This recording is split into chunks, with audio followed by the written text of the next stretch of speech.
Picture a room roughly the size of a large wardrobe. Now fill it with the smell of something burning. Not fire, not wood smoke. Something chemical and sweet and wrong all at once. Something that gets into the back of your throat and doesn't leave for hours. Add a drill. Not an electric drill, not the kind you might know. A foot pedal drill. The kind where the dentist pumps a treadle with his foot like he's operating a sewing machine, and the bit in your mouth spins at maybe a quarter of the speed it should. Grinding rather than cutting. Hot rather than sharp. Add a chair that doesn't recline properly. A light so bright it burns through your closed eyelids. And a man in a white coat above you who has not offered you any anaesthetic because anaesthetic costs money, and the appointment is already running 20 minutes behind, and the waiting room outside is full of children with exactly the same problem you have. That's a British NHS dental surgery 1952, and you are 10 years old, and you are absolutely, completely, silently terrified. But here's the thing. Here's what makes this story something other than just a horror story about a dentist chair. Your teeth aren't bad because you ate too many sweets. Your teeth are bad because of a ration book, because of a war, because a government that was trying, genuinely trying, to keep the country fed and functional, made decisions about sugar and children and nutrition that no one fully understood the consequences of until the damage was already done. Done quietly, invisibly, over the course of 8 years, 1 week at a time. 2 ounces of sweets per person per week. That's what you got from 1942 onwards. 2 ounces. That's about a small handful, roughly the weight of a pound coin, 4 times over. Enough to fill a paper bag that you could empty in about 4 minutes if you weren't careful. And the reason that matters, the reason it's the teeth specifically and not just a sad story about hungry children, is that sugar does something strange to the human mouth when it comes in waves rather than in a steady diet. When it arrives occasionally in concentrated bursts after long periods of near absence. When a child who's had almost no sugar for 3 months is handed a paper bag of sherbet lemons and told they're free, finally free, help yourself. The bacteria in your mouth have been waiting for exactly that moment. They have in fact been waiting for years, but we're getting ahead of ourselves. I make these history stories, and I should probably confess that I have no idea who's actually listening to this right now. Maybe you're a history teacher who can't sleep. Maybe you're someone who just finds the 1940s oddly soothing. Maybe you've had a long day and the sound of someone talking about wartime dentistry is genuinely the most relaxing thing available to you right now. I don't judge any of that. Whatever brings you here is fine. Subscribe if you want. Get comfortable. Put your phone face down. Here we go. You're 7 years old, and it is the autumn of 1944. The war is not over yet, but everyone can feel that it's turning. The conversation at the kitchen table has shifted these last few months. Less fear in it, more exhaustion, less if and more when. Your father isn't home. He's somewhere in France, or that's what the last letter said, though the letters come slowly and say very little about where exactly. And so it's you and your mother and your younger brother in the house on Maple Street, in a small market town in the Midlands, somewhere between Birmingham and Coventry that was never important enough to be bombed, but close enough to both that on certain nights, if the wind was wrong, you could hear the sirens. You sleep in the front bedroom, your brother sleeps in the back, your mother sleeps in the middle room, door open, listening. The house smells in the mornings of coal dust and something damp in the walls. The kitchen smells of tea brewed so long it's become something close to bitter. the landing smells of your brother's rubber Wellington boots, and the particular mustiness of old carpet that hasn't been beaten in 3 years because there simply hasn't been time. These are not bad smells. They are just the smells of your life, and you no more notice them than you notice the sound of your own heartbeat. What you do notice every morning is the cold. The bedroom floor is lino over bare boards, and the lino is a dark blue-green pattern that someone thought was cheerful once, probably before the war, and the cold comes up through it like it comes up through ice. You have one wool blanket and a cotton sheet and an eiderdown that is slightly too small for the bed, so there is always a cold strip across your feet or your shoulders, depending on which way you've shifted in the night. This morning it's your feet. You pull them up and lie in the fetal shape that is the only really warm position available, and you look at the ceiling, which has a crack in the plaster in the shape of something that might be Italy, and you listen to the sounds of the house coming awake. Your mother is already downstairs. You can tell from the sounds. The particular scrape of the kettle being put on the range, the soft thud of the bread box being opened, the click-click of her shoes on the stone kitchen floor. She is always awake before you. She is, as far as you can tell, always awake. You get up. The cold hits you immediately, properly, a full-body cold that makes your breath show in a little cloud even indoors. It's October. The coal ration doesn't stretch to heating bedrooms. You grab your clothes from the chair, not clothes set out neatly the night before, just clothes because there's only one set that fits and it doesn't need setting out anywhere. It just needs putting on. And you dress quickly, the way you've learned to dress in cold rooms, each item held briefly warm between your hands before it goes on. Wool vest, school shirt, slightly grey from too many washes, school jumper, which has a hole above the left elbow that your mother has darned twice now, the darning visible as a slightly different shade of navy, slightly different texture, trousers, socks which you put on standing up, hopping slightly because the lino is so cold it makes your feet ache. By the time you get downstairs, your mother has the breakfast ready. Porridge. Again. Not because your mother is unimaginative, because there isn't much else. Let me tell you about the ration, because this is the thing that shapes everything. Every meal, every decision, every bit of hunger, and every rare moment of sweetness. The ration book is, in 1944, the central document of your family's life.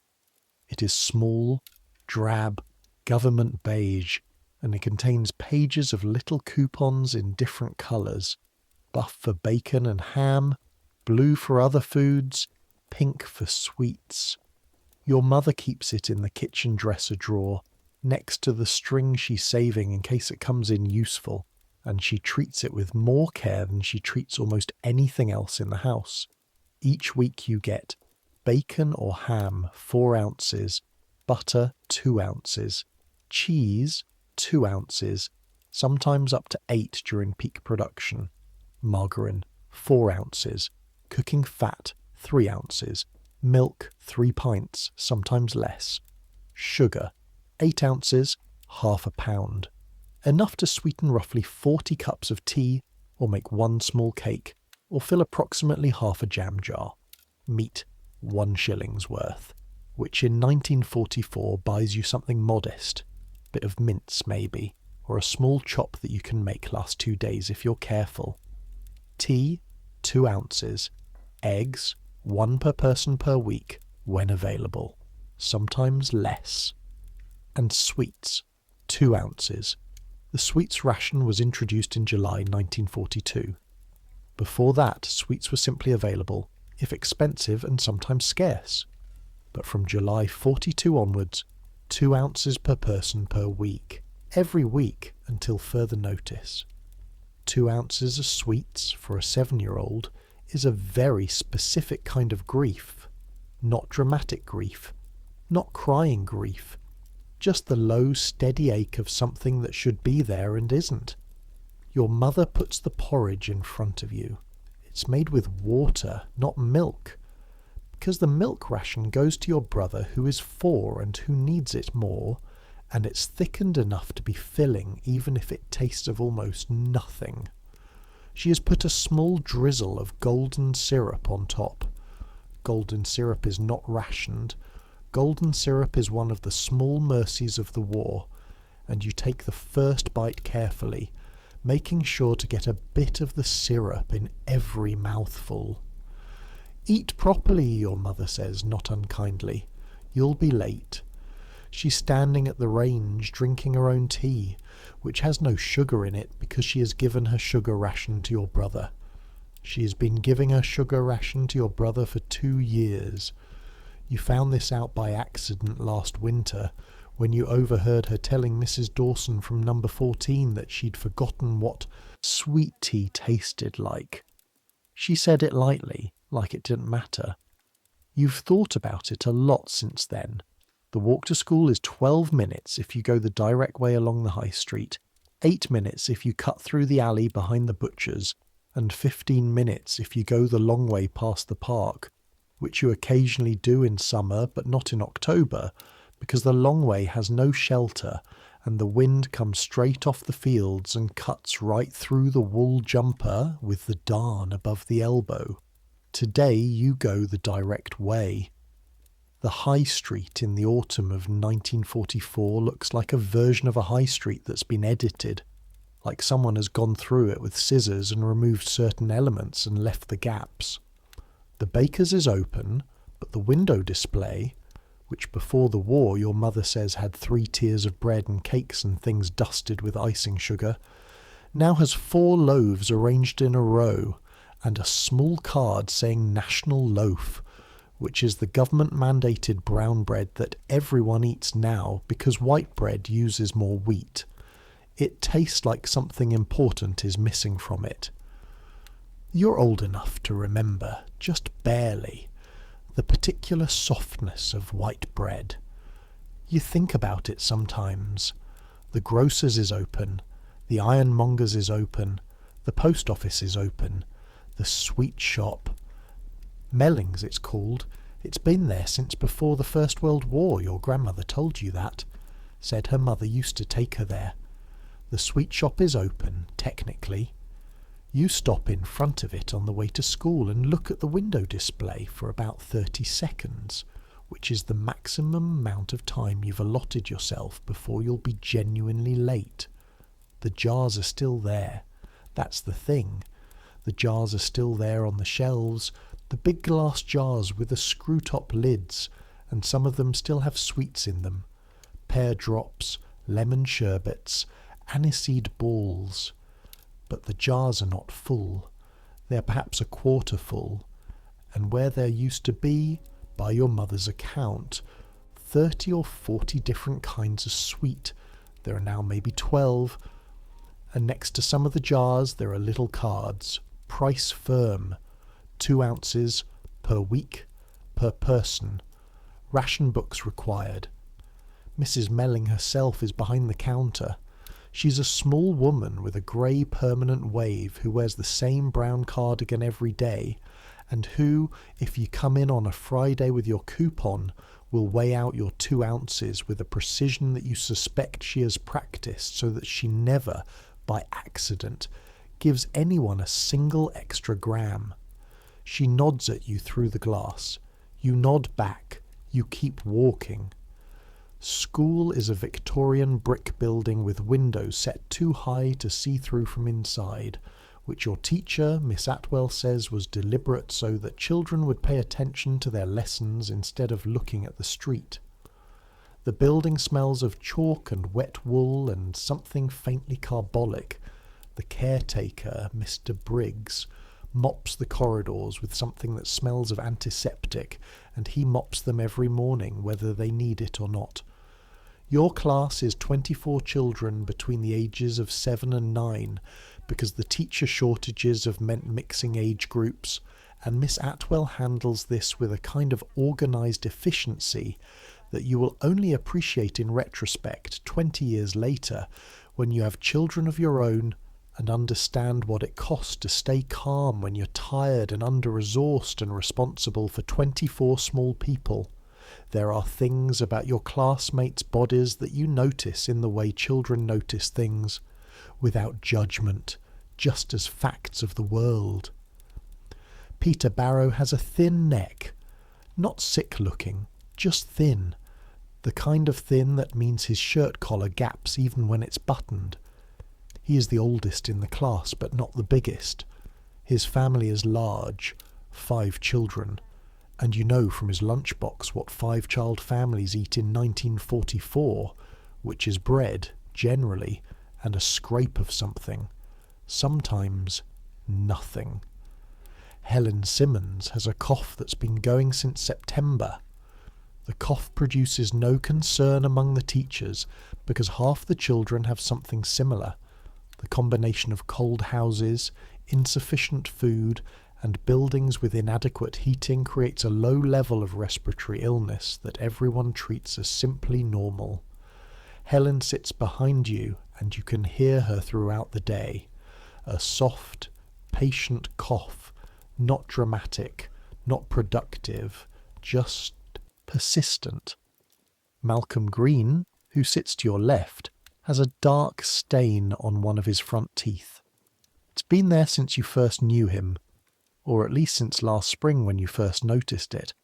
A grey-brown shadow on the inside edge of the upper left incisor. You have looked at it many times. It is the colour of something going wrong, though at 7 you don't have the vocabulary for what's happening there. You know his face shows something when he eats an apple at lunch. A quick tightening around the eyes, a slight pause. And then he carries on eating. He has not mentioned it to anyone as far as you know. Mentioning it would mean the dentist. The dentist means fear. Nobody mentions teeth in 1944. At 10:30, the milk arrives. This is the part of the day you have complicated feelings about. Free school milk, 1/3 of a pint. One small glass bottle, sealed with a cardboard cap that you push through, with your thumb and a straw made of waxed paper that you tear the end off before using. The scheme was introduced before the war and survived it. The government recognised that children from poor families were arriving at school malnourished, that their bones weren't growing properly, that you could see it in their posture, and that milk was the cheapest intervention. The milk is left in crates in the corridor outside the classroom. In summer, it's sometimes warm by 10:30, which is fine. In winter, if the corridor is cold enough and the bottles have been there long enough, there can be a thin layer of cream frozen at the top. In autumn, it is usually just milk. But sometimes, and this is the specific thing you dread, sometimes the milk has turned. Not fully, not clotted turned, but the early stage of turning, a slightly sour edge, a smell that is milk adjacent but wrong. And because it is free, because it is government provision, because there is nothing else to drink at school, and you have been told firmly that you will drink your milk and be grateful, you drink it anyway. Everyone drinks it anyway. You have learned to breathe through your mouth while drinking slightly off milk. You have learned to take it in long, quick swallows rather than slow sips. You have learned not to think about what it tastes like. These are not skills you expected to need. Today's milk is fine, cool, slightly fatty, tasting of nothing in particular. You drink it in 40 seconds and put the bottle back in the crate. At noon, lunch. School lunch is a hot meal, also government subsidised, cooked in the school kitchen by Mrs. Parkin and her daughter, who is 14 and helps on Tuesdays and Thursdays.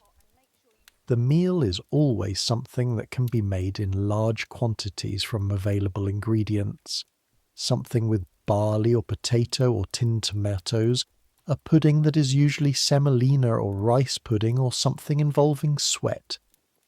Today it's a meat pie, and I want you to understand what that means in October 1944. The meat in the meat pie is mostly breadcrumbs, and a small quantity of something your mother would charitably call beef. The pastry is made with margarine rather than butter, and is slightly pale, slightly dense. There is a spoon of mashed potato alongside it. The potato is floury, a bit gluey, fine. And a serving of runner beans that have been cooked until their colour has left them, and they are a shade of olive grey that bears no resemblance to what they looked like in someone's garden. You eat it all.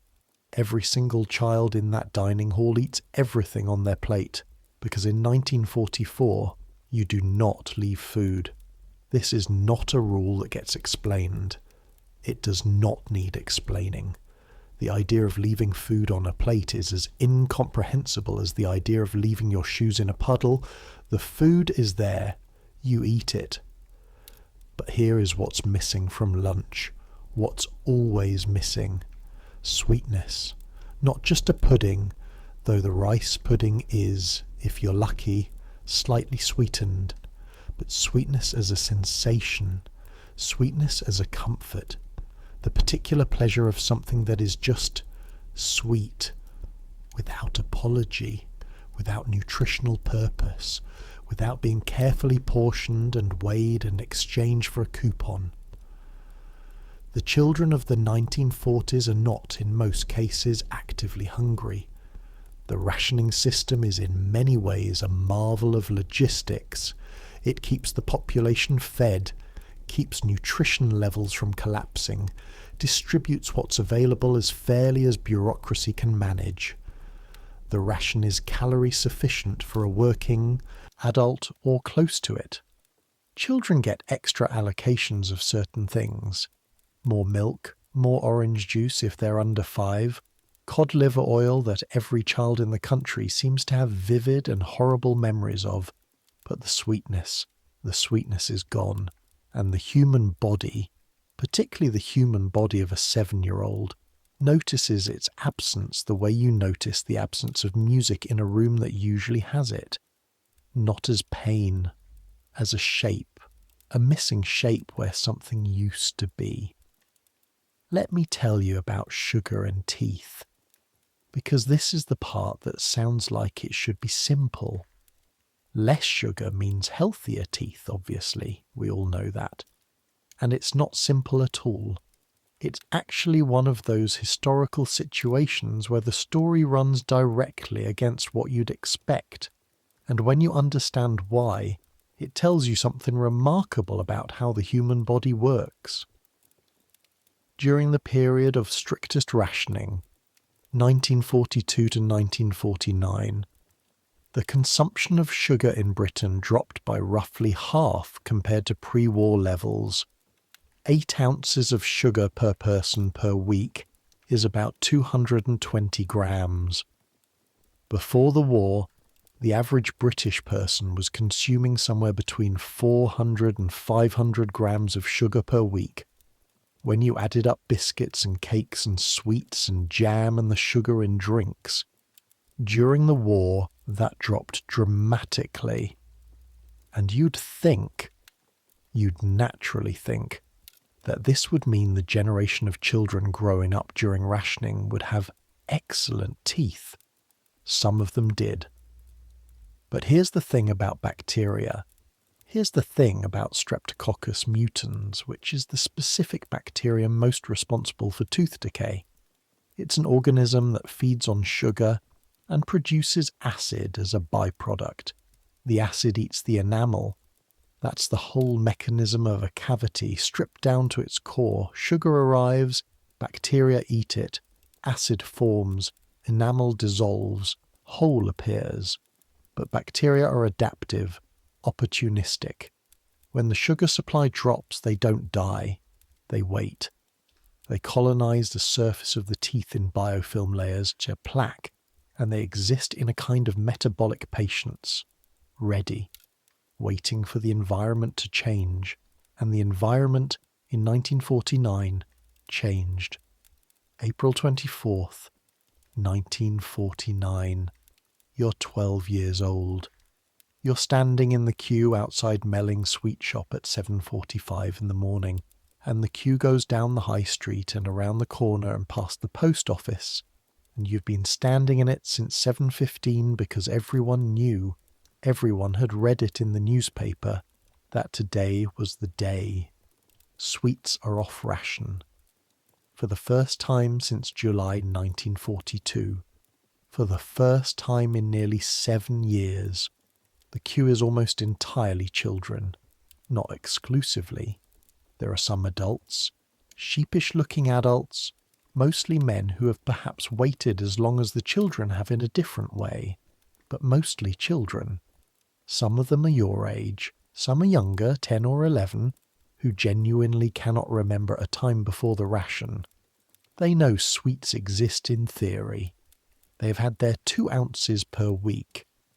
But an unlimited quantity of sweets, sweets without a coupon, sweets until you are satisfied. That is a theoretical concept. The cold of the morning is not that different from any other October morning. Your breath shows in small clouds.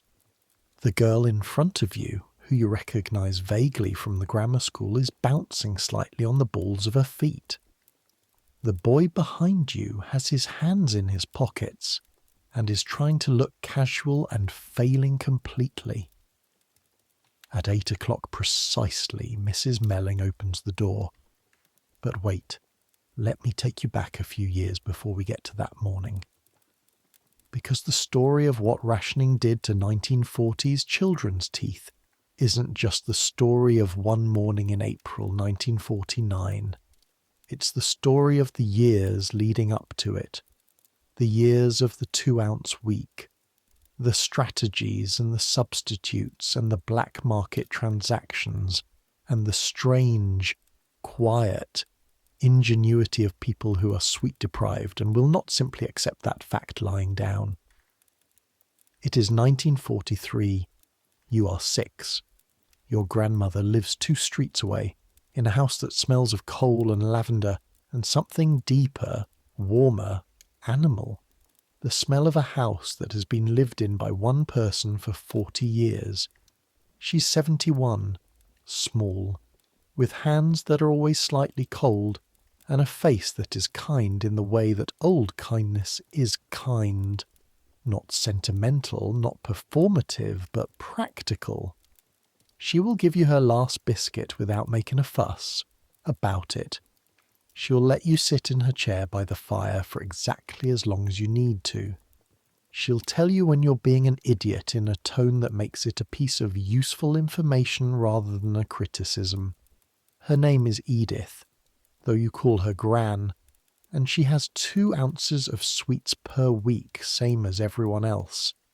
She also has, at the back of the kitchen cupboard, behind the tins of National dried milk and the spare bottles of aspirin, a small quantity of barley sugar that she was given by someone she will not name, who got it from someone who probably shouldn't have had it to give.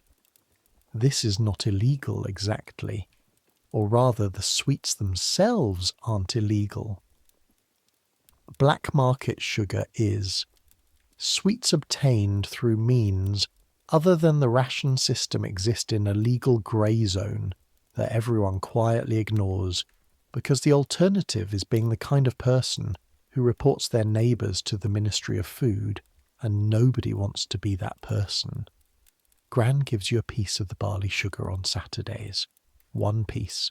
Sometimes 2 if you've been ill in the week and haven't eaten properly. The piece is about the size of your thumbnail. It's amber-coloured, hard, smells of something almost toffee adjacent. You put it on your tongue and you do not chew it. You have learned, over the course of 3 years, not to chew it. If you chew it, it's gone in 30 seconds.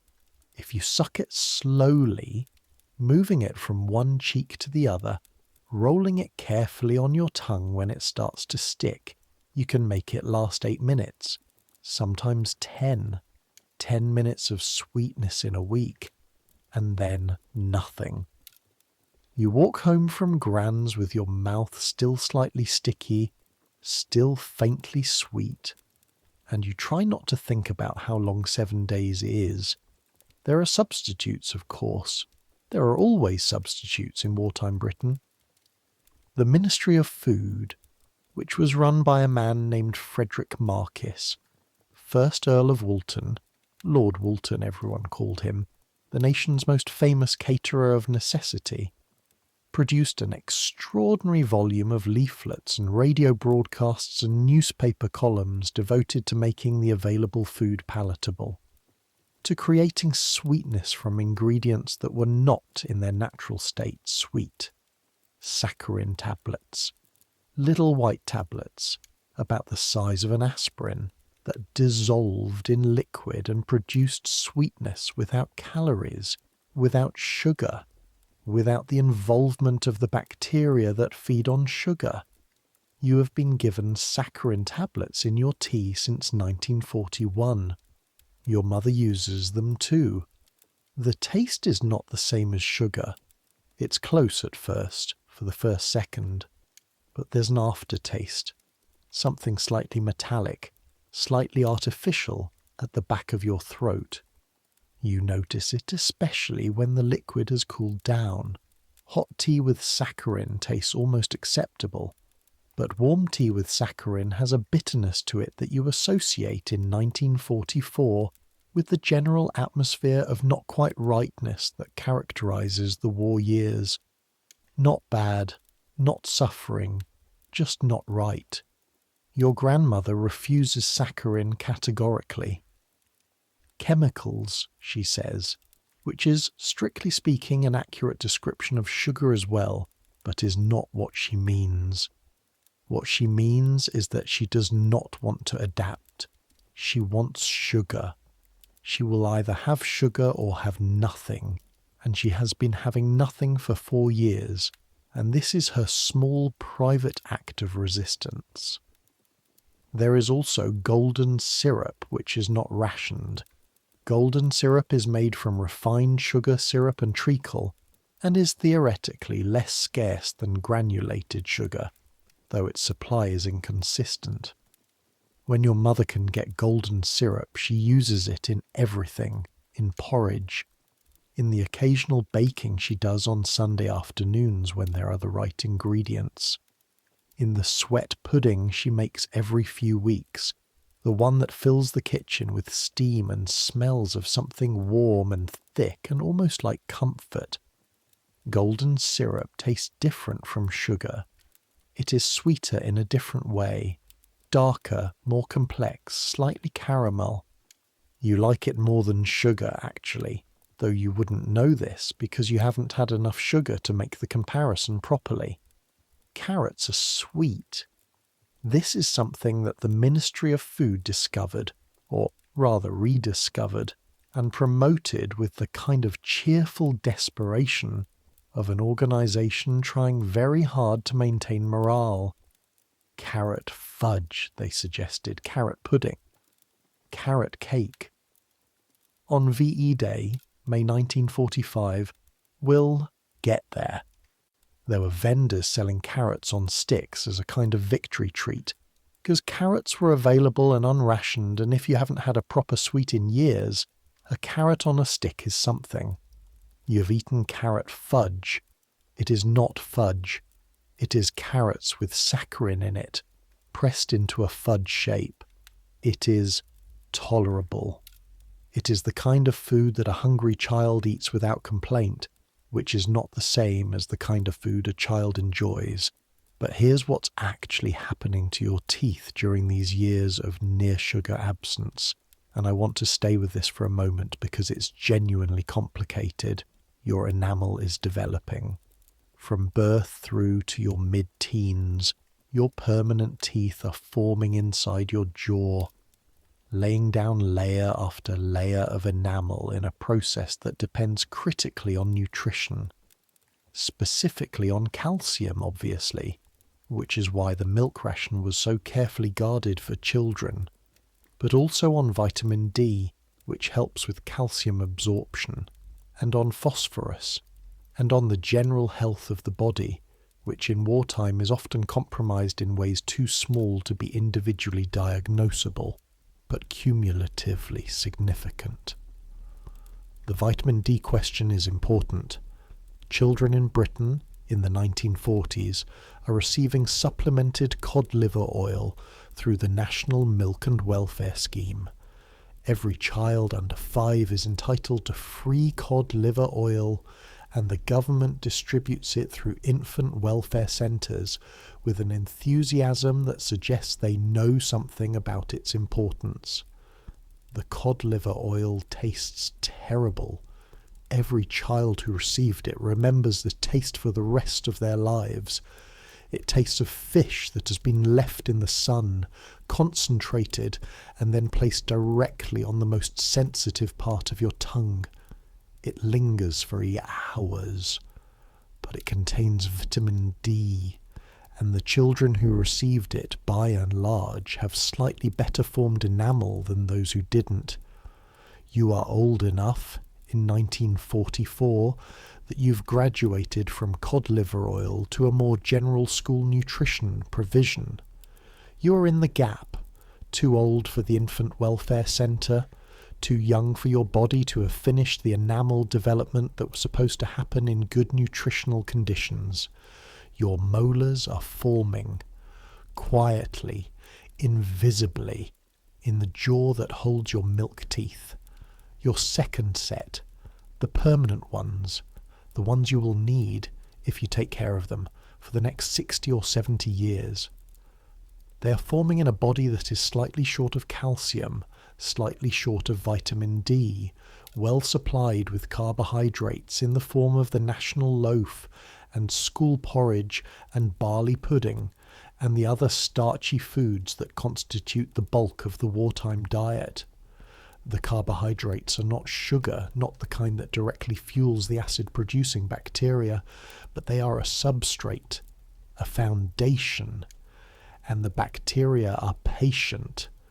Let me tell you about the school dentist. He comes once a year in March, and his name is Mr. Ferris. He drives a small black car and carries his equipment in a leather bag and uses the school sick room, which has been converted for the day, with a chair from the staff room and a small lamp clamped to the window frame. The announcement that Mr. Ferris is coming is made on a Monday for his Wednesday visit. This gives you 2 days to prepare, which in 1944 means 2 days of the specific dread that only a child waiting for medical intervention can feel. Not sharp fear, but a kind of ongoing background low note. A weight in the stomach that shows up when you first wake up and doesn't fully leave until you're actually in the room, and then while you're in the room it briefly becomes something sharper, and then it's over and the weight is gone, replaced by a different weight, the weight of the knowledge of what needs to be done. The examination queue forms by class. Miss Atwell brings your class down the corridor in pairs at 10:30. There is no anaesthetic involved in the examination itself. Mr. Ferris simply looks. He has a small mirror on a stick and a metal probe, and he looks, and he calls out letters and numbers to a woman with a clipboard, and she writes them down, and that is the record of your dental health for the year 1944, D4. That's what he says about you. Miss Atwell doesn't explain what D4 means because Miss Atwell is not a dentist. What D4 means, you will find out 3 weeks later when your mother gets the letter, is that you have 4 decayed teeth requiring treatment. A specific kind of decay. Small, early stage, beginning at the margins where the enamel of the molar meets the enamel of the adjacent molar, in the tight gap between teeth that is impossible to clean with the brushing habits of a 7-year-old, and that has been slowly, quietly fermenting since approximately 1942. 4. For a 7-year-old who has had almost no sweets and who does not eat sugar-sweetened foods beyond what the ration provides. 4 decaying teeth is a number that seems unfair. It seems like a lie.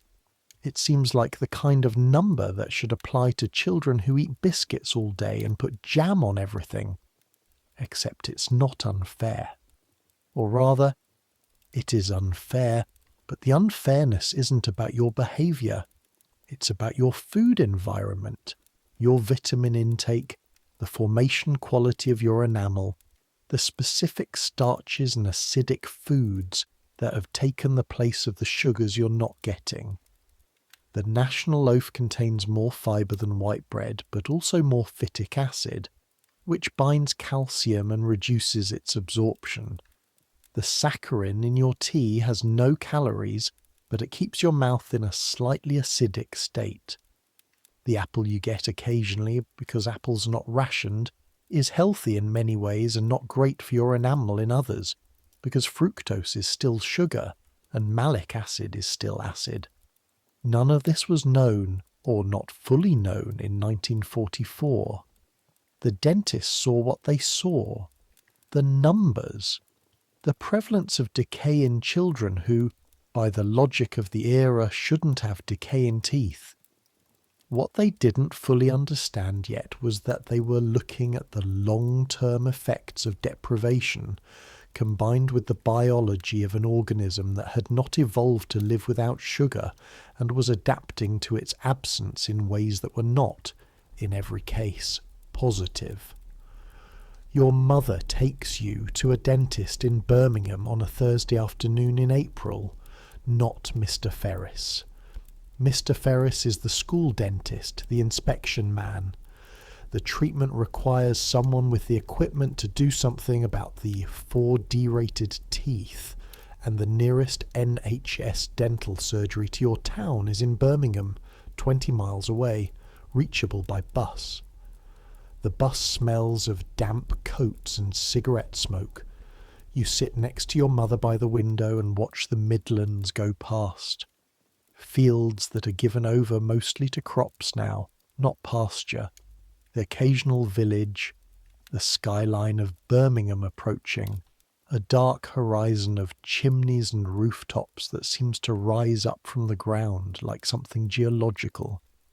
The dental surgery is on a side street off Corporation Street, in a terrace of Victorian houses where the ground floors have been converted to shops and offices and medical premises. There's a painted sign above the door, Dental Surgery, NHS Patients, and below that, smaller, a list of conditions that seem to be directed at managing expectations. You go inside. The waiting room is painted a shade of green that someone in the 1920s decided was calming. They were wrong. It is the colour of institutional anxiety, a slightly yellowed sage green that has been applied over too many previous layers and has a texture like the skin of something tired. There are 4 wooden chairs along one wall and 2 along another, and there is a woman behind a small desk behind a glass partition, and there is a child across the room from you, maybe 9 or 10, who is sitting very still and looking at nothing with an expression you recognise. You sit down. Your mother takes your hand. The sound of the drill from somewhere behind the frosted glass door at the end of the corridor is the sound that defines the waiting. It starts and stops, starts and stops. There is a pause, longer, during which you think perhaps it's over, and then it starts again. There is the particular quality of a sound you're dreading, where you can hear it not just in your ears, but in your jaw, in your teeth, in the specific bones of your skull that will eventually be in contact with the instrument making that sound. Starts, stops, silence. Then the frosted glass door opens and the child who went in before you comes out. He is not crying. He is 8 years old and he is not crying. His face is a specific shade of pale, the colour of milk that's slightly watered down, and he is walking carefully. with a controlled deliberateness that you recognize as the walk of someone who is holding themselves very still on the inside. He sits down next to his mother. She puts her arm around him. He stares at the floor. The woman behind the glass partition calls your name. The room is small. You registered that already from the doorway. It smells of something you will never entirely be able to name, but will be able to recall for the rest of your life. It is a compound smell, antiseptic, something phenol adjacent, clean in an aggressive way, and underneath that something else, something that is the ghost of burning, not fire burning, but the burning of enamel under friction, of tooth material heated by friction and removed by friction, a smell that is organic and wrong, and that is sitting in the air of this room like something that has been there for years and accumulated layer by layer, the residue of every appointment that ever happened in this chair. The chair is not a reclining chair. It is more like a barber's chair, upright, leather-covered, with a headrest that is slightly too high for you, so that when you sit back your head tilts forward at an awkward angle. The dentist, who introduces himself as Mr. Hodge and has steel-rimmed glasses and hands that are broader than you expected, adjusts the headrest with a movement that is practiced and quick. There is a tray to your right with instruments on it. You look at the tray for approximately 1 second and then look at the ceiling. The ceiling has a water stain in one corner. Pale brown, roughly circular. You focus on this. Mr. Hodge doesn't say much. He's not unkind. He's simply concentrated, the way mechanics are concentrated when they're looking at an engine. He picks up the mirror and the probe and leans forward and says, "Open wide, please," in the tone of a man who has said this approximately 12,000 times in his career. You open. The mirror is cold when it touches the inside of your cheek. The metal has a specific cold that is harder than ordinary cold, a focused cold that seems to go straight through the tissue of your cheek to the muscle underneath.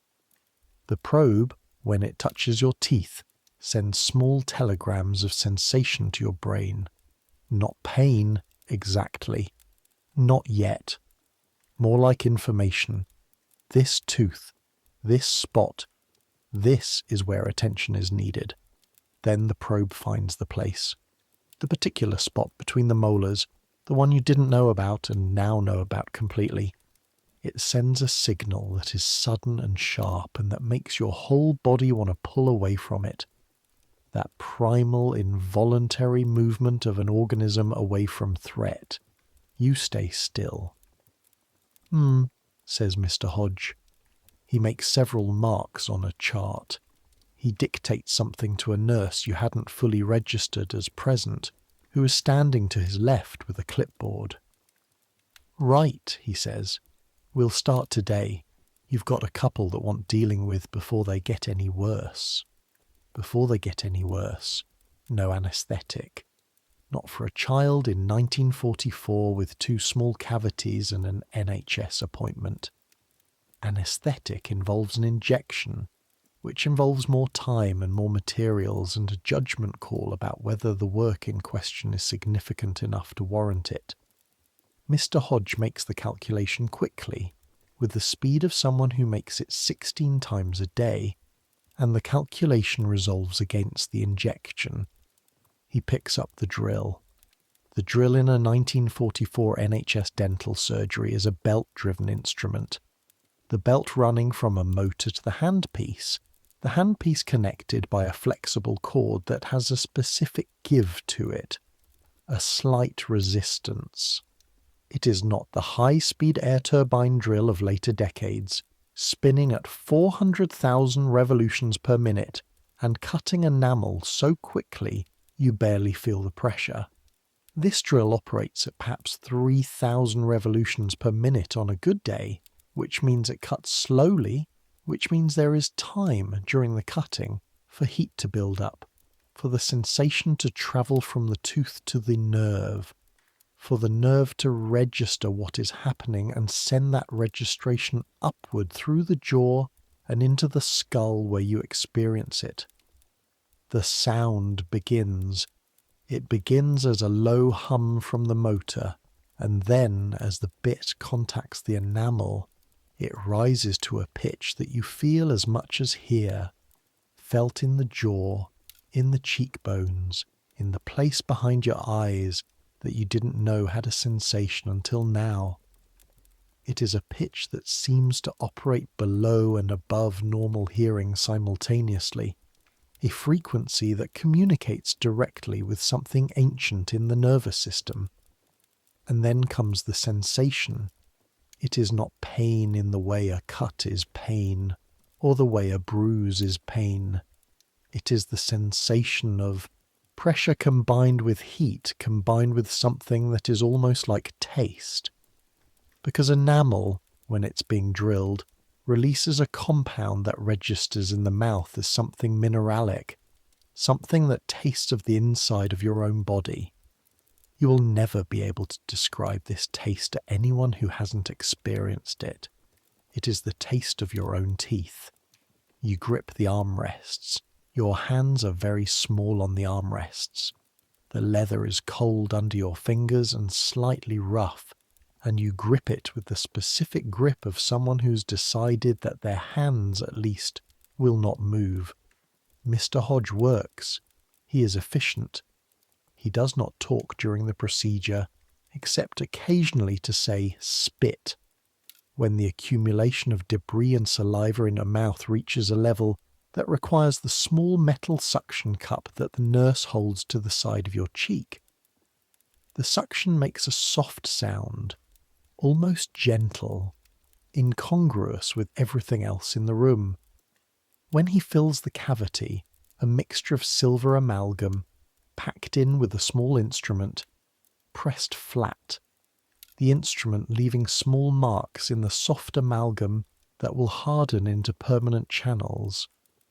There is a cold sensation that is different from everything else.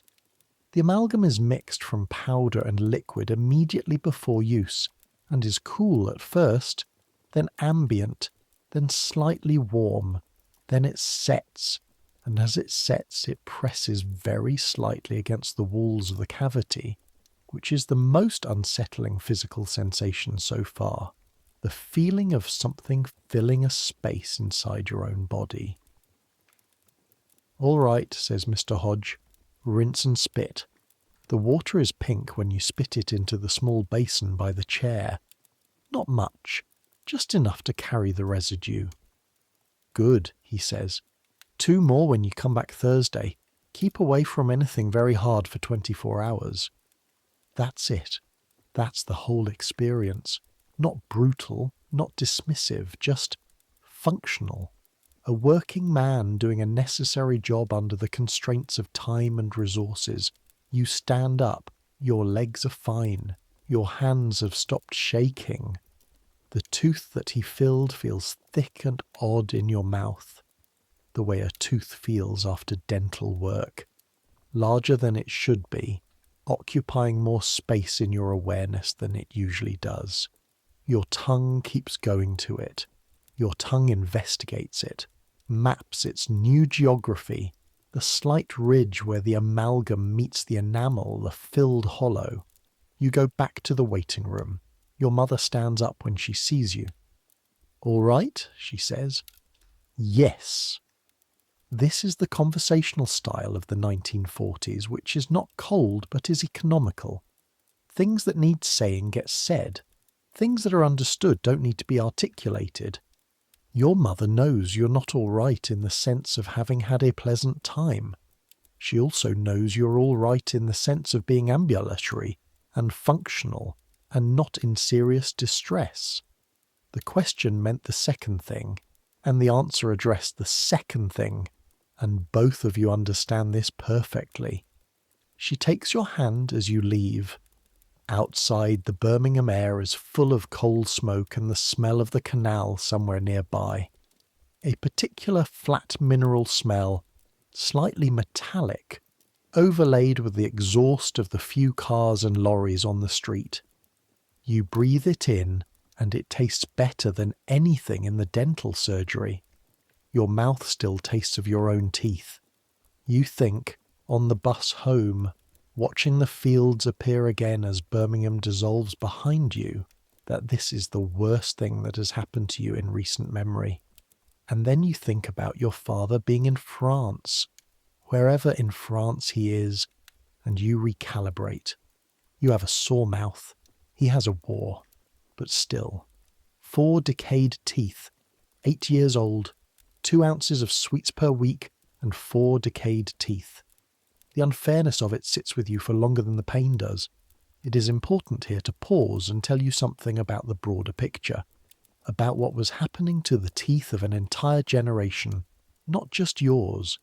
The surveys are remarkable documents if you can find them. The Ministry of Health in 1945 and again in 1948 conducted assessments of children's dental health across Britain. They were looking at children between the ages of 5 and 15. What they found was a pattern that ran directly counter to the intuition about sugar and teeth. In the absolute strictest years of sugar rationing, 1942 to 1944, there was a slight improvement in the dental health of children under 5. The children who were born during the war and were too young to have established patterns of sugar consumption showed, in their first years, somewhat better initial enamel development, partly because their mothers' improved diets during pregnancy contained more fresh vegetables and less processed food, partly because the Ministry of Food's Vitamins for Children scheme was working. But for children between 8 and 15, children who'd been alive before the war, who'd grown up with some sugar, whose teeth were already partially formed, whose enamel had been established in conditions that then changed dramatically, the picture was different. The decay rate was not dramatically worse than before the war, but it was not dramatically better either. And in certain specific populations, children from large families, children in industrial cities, children whose diet was particularly heavy in the starches and acids that substituted for sugar, the rates of decay were actually rising. The dentists who reported these findings were confused. The logic of less sugar equals better teeth was sound. Why wasn't it working? The answer, which emerged slowly over the following decade, had several components. 1. The substitutes for sugar were not always neutral. Acid foods, fermented foods, the vinegary sauces and pickles that added flavour to a bland wartime diet were all acidic environments for enamel. The saccharin that everyone used didn't feed the bacteria, but it didn't neutralise the acid environment either. 2.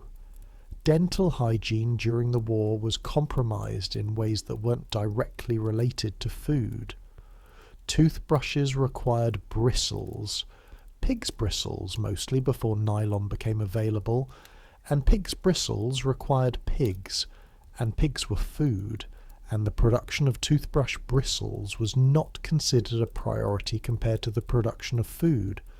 Toothbrushes became scarce, then expensive, then unobtainable for many working families.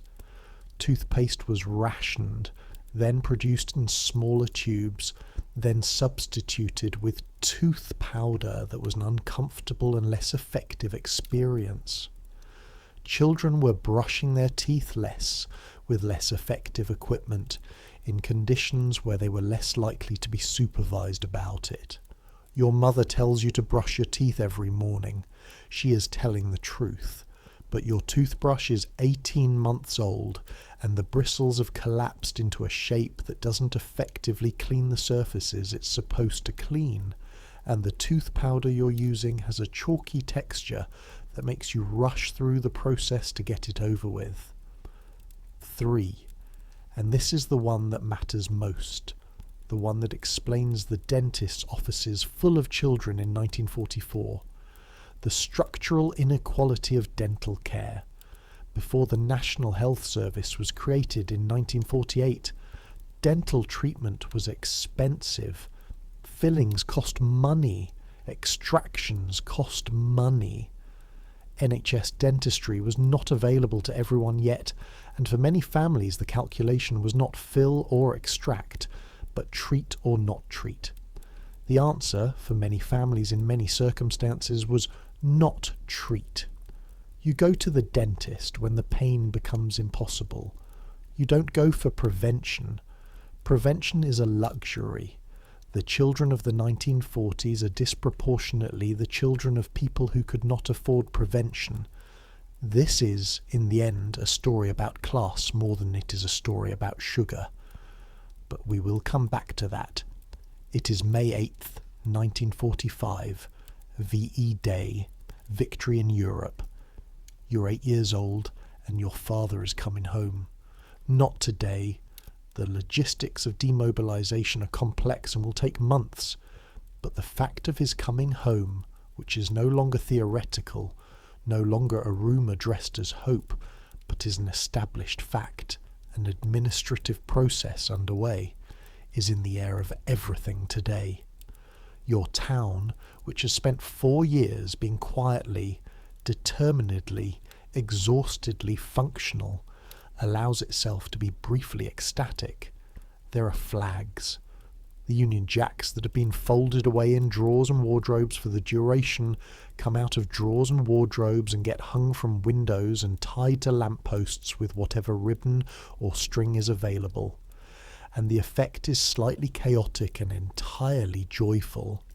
Someone, you don't know who, you've never found out, has strung bunting between the post office and the chemist's, and the bunting is the particular red, white and blue of something made in a hurry, slightly uneven. Some of the triangles larger than others. The tables come out, in the street. Actual tables, carried out of houses by men and boys, kitchen tables and gate leg tables and card tables, arranged end to end down the middle of your road, in a line that goes from Mrs. Thompson's front gate to the lamppost at the corner. And on the tables, food. Not lavish food. Not the food of a celebration in normal times, but concentrated effort food. The food of people who have saved their rations and pooled their supplies and decided that today is the day to use all the things they've been carefully not using. Sandwiches made with corned beef and potted meat, and, in a few cases, real butter rather than margarine. Jellies, wobbling, because gelatine is not rationed. Trifles with thin custard. Cakes that are slightly flat because of the substituted ingredients but are unmistakably cakes, with icing of a kind. And on one table, the table that Mrs. Melling from the sweet shop has contributed to, which makes sense because she has both the standing and the supply chain, a plate of small sweets, not the full ration, not the 2 ounces per person that is the law, but a plate of mixed sweets, barley sugar, a few boiled sweets, something pink and slightly powdery, placed in the middle of the table in a white dish with a paper doily. You eat 2 sweets in a single afternoon. Not on a Saturday at Grand's, not measured and weighed and exchanged for coupon paper, but taken from a dish in a sunlit street, while the church bells ring and someone further down the road is playing something on a trumpet that sounds triumphant and slightly out of tune. The sweetness is, it is difficult to describe what 2 sweets on VE Day taste like to an 8-year-old. Who has had 2 ounces of sweets per week for 3 years. It tastes like permission. It tastes like the future. It tastes slightly artificial in the way that all cheap boiled sweets do. Slightly hard, slightly chemical. And underneath all of that, it tastes like the specific compound of relief and celebration and the slow loosening of something that has been held tight for a very long time. You eat the second one slowly.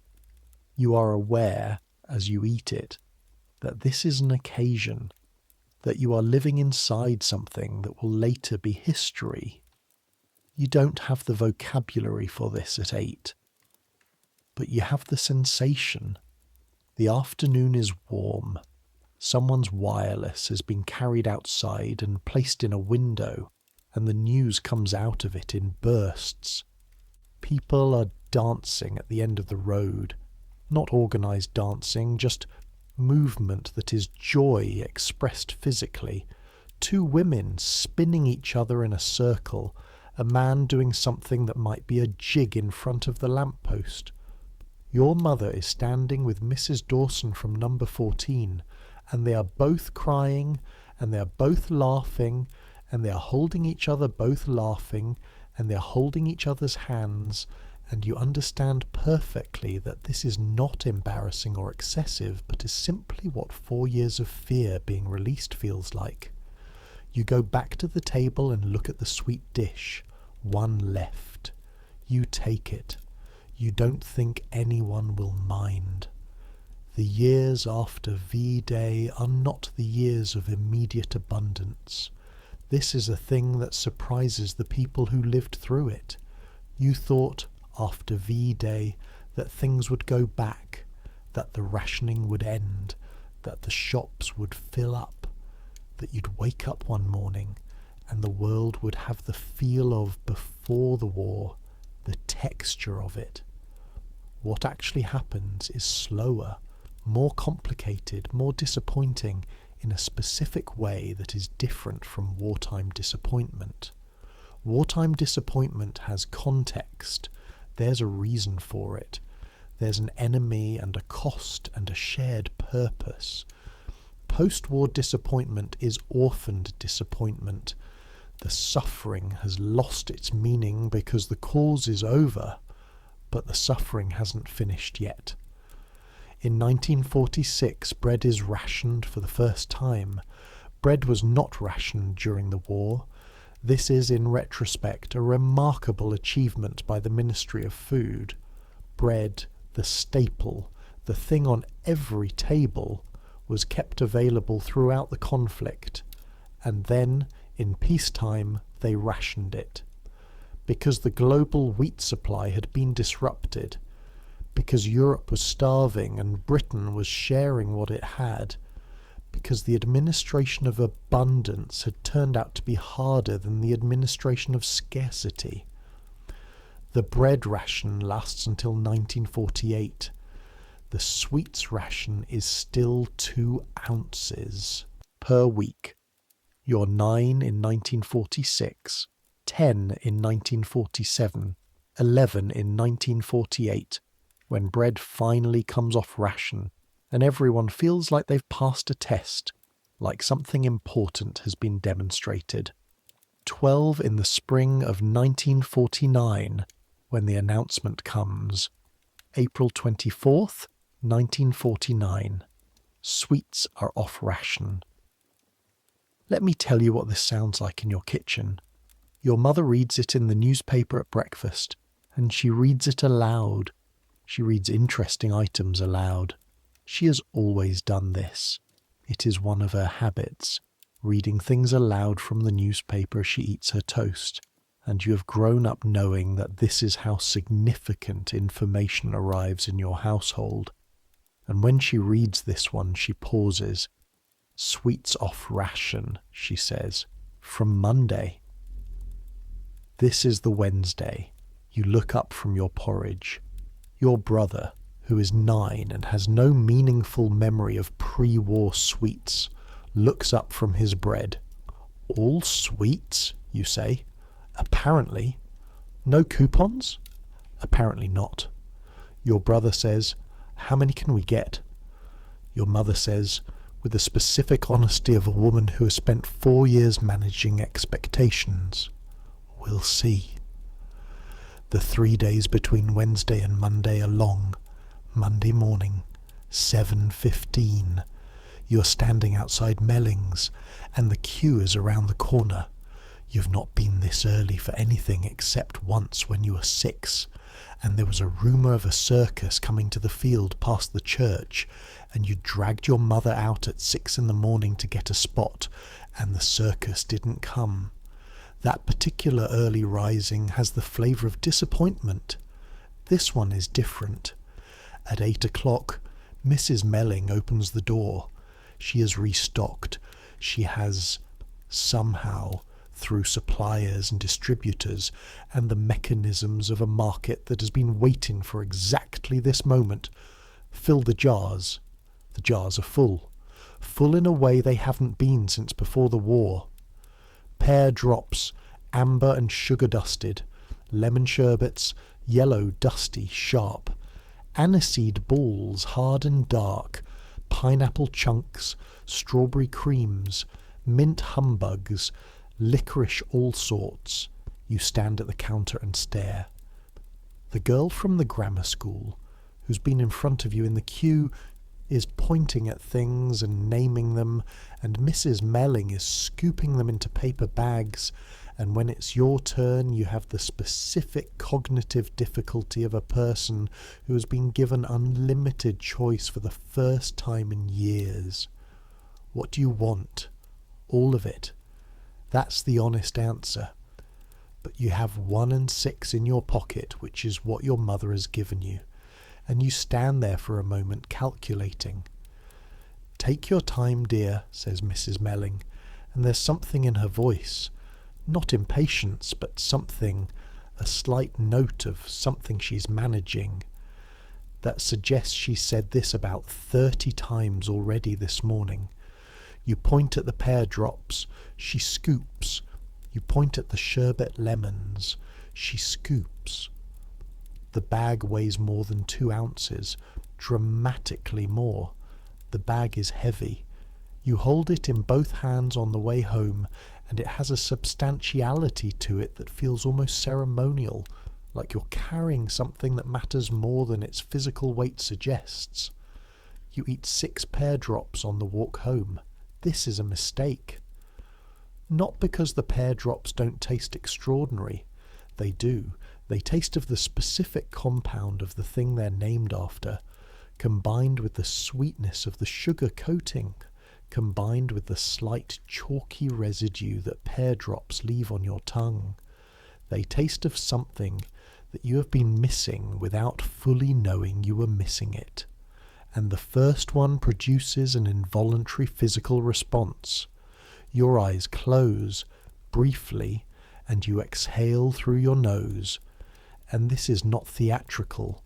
This is just your nervous system processing the arrival of something that its sugar receptors have been signalling for 7 years. The mistake is in the quantity. Because the bacteria in your mouth, in every mouth in Britain, in every child's mouth, patient and adaptive and ready, have been waiting for exactly this. They are like a city that has been on wartime rationing and is suddenly told to feast. The infrastructure of decay that has been operating at low capacity for 7 years, maintained in readiness, kept viable on the small deliveries of sugar that came with the ration. That infrastructure responds to the sudden availability of unlimited sugar the way a fire responds to oxygen. You don't notice this, obviously. You don't notice anything except the taste. You notice over the following weeks that your teeth sometimes hurt when you drink cold water. A quick, sharp signal, like a wire being plucked, originating in a specific location and dispersing. You don't mention this. You think, unconsciously, that this is the price of the sweets and that it's a fair price. It is not a fair price. What's happening, in biochemical terms, is this. The surfaces of your teeth, the enamel that was formed during years of nutritional inconsistency, that has been living in a slightly acid environment of saccharin tea and pickled foods, and the fermented edges of wartime diet. Those surfaces are now being bathed multiple times a day in the ideal culture medium for Streptococcus, mutans and all its colleagues. The bacteria are metabolizing the sugar and excreting acid at a rate proportional to the available substrate. The acid is finding the places where the enamel is slightly thin, the places where the vitamin D deficiency of 1941 and 1942 left small weaknesses in the crystalline structure, and it is dissolving them. This process takes weeks to become symptomatic. It takes months to become visible. It takes years to become the reason you're sitting in a dental surgery in Birmingham with your hands gripping the armrests. But it has started. On this Monday morning in April 1949, in every sweet shop in Britain it has started. And here is the extraordinary historical footnote. The government knew, not immediately, not on that Monday. But by June of 1949, the Ministry of Health was receiving reports from dentists across the country describing a surge in dental appointments, a surge in demand for fillings and extractions, a surge in children presenting with sudden, acute tooth pain that was directly traceable to the timing of derationing. By August 1949, 4 months after sweets came off ration, the government reimposed the ration. 4 months, that's how long it took. The official reason given was that the sudden surge in demand was exhausting the sugar supply, threatening the exports that Britain needed to rebuild its economy. This was true, but it was not the whole truth. The whole truth included a file, somewhere in the Ministry of Health, that contained several reports from NHS dentists describing what they were seeing in their surgeries.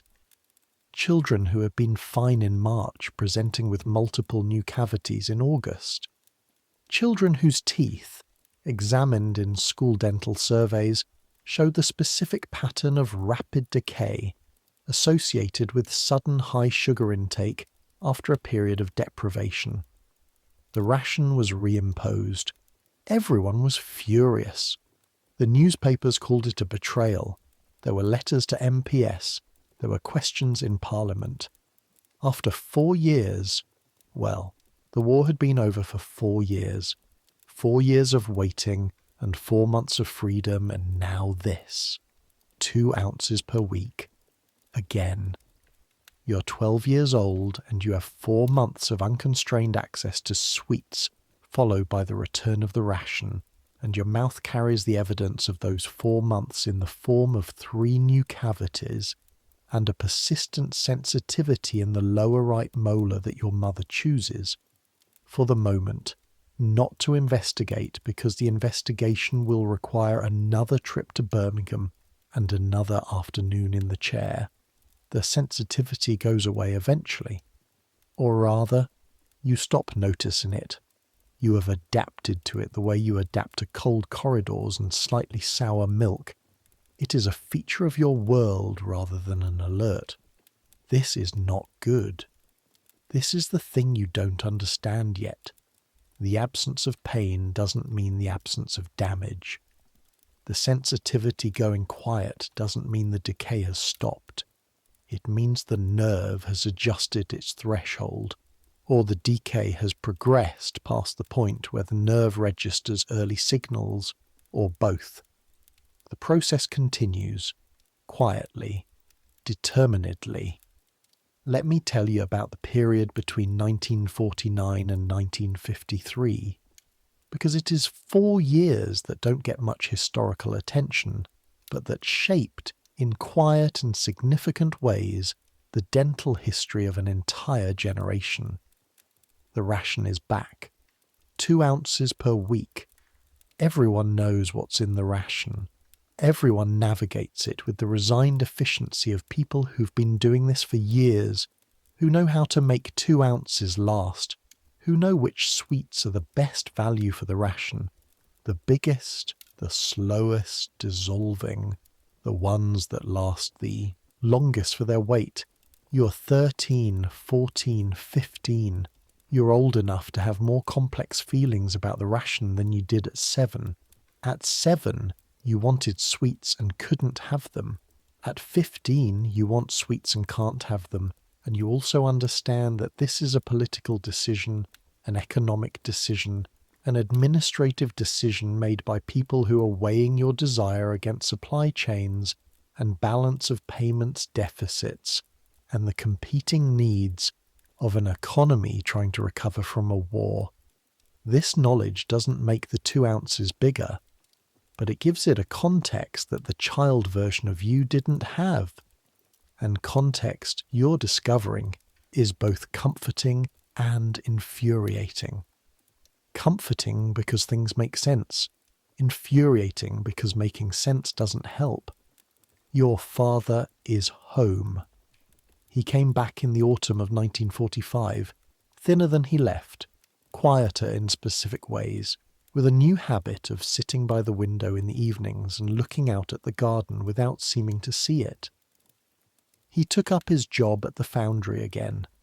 He eats everything on his plate with the speed and totality that suggests he is still, on some level, somewhere where you eat everything that's available because availability is not guaranteed.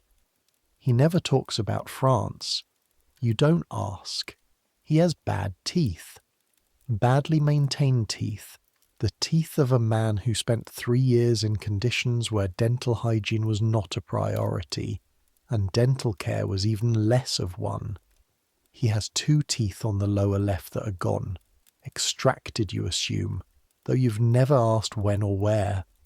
The gap is visible when he smiles, which he does less than before, but still does, still genuinely does, especially when your brother does something funny, which your brother does frequently and apparently on purpose. The gap in his teeth is a kind of record, a gap shaped like the war. You think about this sometimes, the way bodies carry history. Your own teeth carry history too, though the record is less dramatic. 4 fillings, a sensitivity that comes and goes, a slight discoloration on one of the upper incisors that Mr. Ferris noted in his annual inspection, with a sound that you've learned to interpret as, "This requires watching." Your mouth is a map of the 1940s, the vitamin deficiencies of 1941 and 1942, written in slightly porous enamel. The 4 months of April to August 1949 written in 3 new cavities, the years of saccharin and pickles and acid substitutes written in a general slight erosion that your dentist mentions briefly and then moves past. None of this is visible from the outside. You look perfectly normal. You're 15 and you look perfectly normal, and your mouth is carrying a decade of wartime nutrition as surely as your father carries the memory of France in the way he sits by windows. The school dentist comes for the last time in March of 1952. You are 15, and this is the last year you'll be in school, and Mr. Ferris, not the same Mr. Ferris, the original one retired in 1948, and was replaced by a younger man who has the same name by coincidence, which is the kind of thing that happens in a small town. The new Mr. Ferris comes with his clipboard and his probe and his mirror and works through the class. When he gets to you, he makes a sound that is not quite a sharp intake of breath, but is a modulation of his usual professional neutrality in a direction that is not encouraging. "Right," he says, "you'll need to get this seen to." He writes a referral for Birmingham. Not 4 teeth this time. 6. 4 of them are existing fillings that have developed secondary decay around the margins, the specific failure mode of amalgam fillings that have been in place for 8 years, where the seal between the filling and the tooth breaks down and bacteria find the gap. 2 are new in the upper molars the specific location of the brief derationing in 1949 when the acid tide found the places it had been looking for. 6 teeth. And one more thing, which he mentions almost as an aside. Have you noticed this lower left molar at all? Any pain? You consider this. It was sensitive for a while, you say. A few years ago, it went away. He makes a note. You'll want to mention that when you go to Birmingham. The lower left molar, it turns out, is the one that will cost you the most. Not in money. Money's barely the issue because the National Health Service is now 3 years old, and dental treatment since 1948 is theoretically free. At the point of delivery, though there are charges for some things and waiting lists for others, and the infrastructure is still being built, it will cost you time.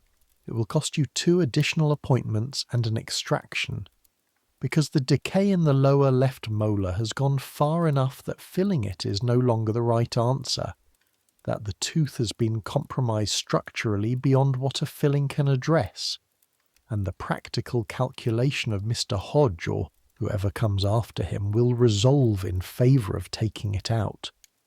You're 15, and you will have a tooth extracted, not because you ate too many sweets, but because of the specific trajectory of a child growing up in wartime Britain, of the nutritional gaps and the dental care disruptions and the 4 months of April to August 1949, when the government made a decision and then reversed it. The extraction is done with local anaesthetic, because by 1952 the NHS dental service has expanded sufficiently, and the appointment is scheduled sufficiently far in advance that the calculation now resolves the other way. The anaesthetic is an injection into the gum, which is its own kind of unpleasant. The needle is larger than modern dental needles.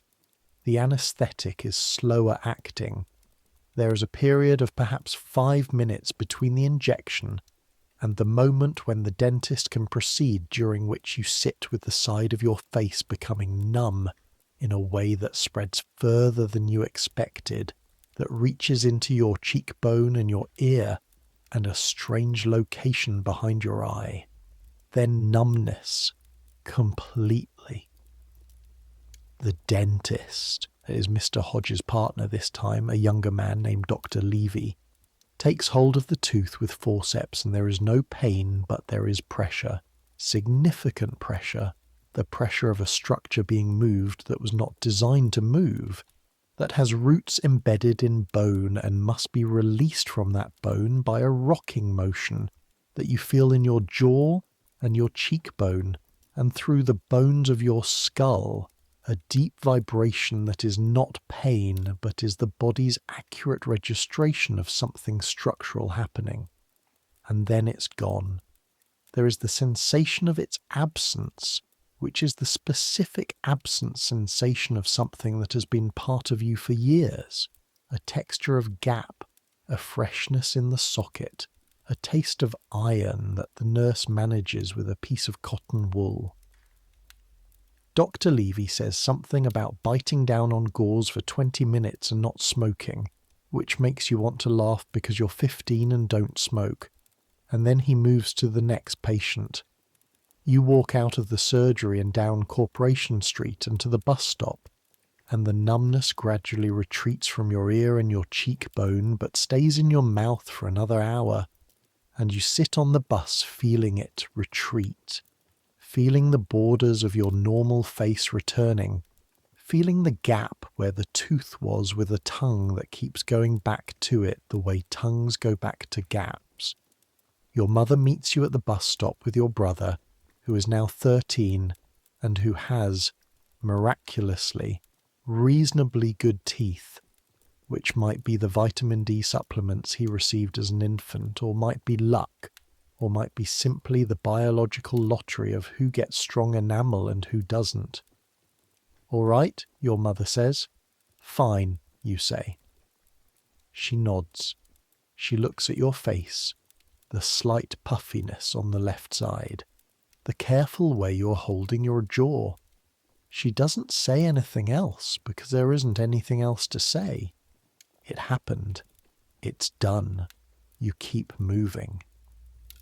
This is in some ways the central truth of 1940s Britain that no history lesson fully captures, the baseline level of managing and moving on. Not Stoicism as a philosophy, just Stoicism as a practice, a habitual orientation toward events, a way of not accumulating suffering that would otherwise accumulate faster than you could process it. You lost a tooth. You keep moving. You lost 4 years of sweets. You adapt. The world asks for accommodation, and you accommodate it. And somewhere in that accommodation, you lose track of whether the accommodation was fair, whether you were owed something that you didn't get, whether the sum total of the losses adds up to something that requires a name. The bus moves through the Midlands. The fields are visible from the window, green in early summer, the particular green of English pastoral landscape that exists regardless of what's happening to the people who live in it, regardless of wars and rationing and dental extractions, green and patient and indifferent. You watch it go past. February 5th, 1953. You're 16, and you're a young woman standing in the queue outside Mellings at 8 o'clock on a February morning, and the temperature is slightly below freezing, and your breath shows in small clouds. And the queue this time is longer than April 1949. Longer and quieter, and the quiet is interesting. In 1949 there had been a fizzing excitement in the queue, barely contained, the specific excitement of something that has been held back for a long time suddenly released. This time, 4 years later, the queue is longer and quieter and more deliberate. There are more adults, more families, people who have stopped believing in the permanence of durationing, who are here for the same reason you are, who want to hold the bag in their hands before someone changes their mind. Sweets come off ration, permanently. On February 5th, 1953, the Ministry of Food announces that sweet rationing will not be reimposed. The experiment that began in July 1942, nearly 11 years earlier, is over. Mrs. Melling opens the door. Inside, the jars are full again. You look at them for a moment before you choose. Pear drops, same as last time. But this time you buy fewer. Not because they're expensive. They're remarkably cheap, actually. The industry having expanded in anticipation of derationing and competition having driven prices down. But because you've grown up, because you are 16 and not 12, and the 16-year-old version of you has a different relationship to sweetness than the 12-year-old version did. The urgency is less. The need is less. The bacteria are still there, will always be there, but you've had enough dental work by now that you understand, on a bodily level, that there is a cost to the pleasure. You buy a small bag of pear drops. You eat one on the way home. It is good.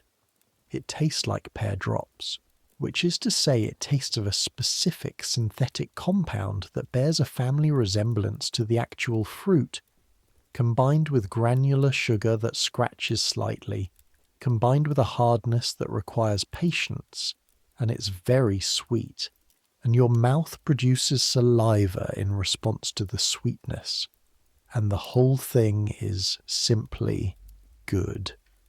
You eat a second one.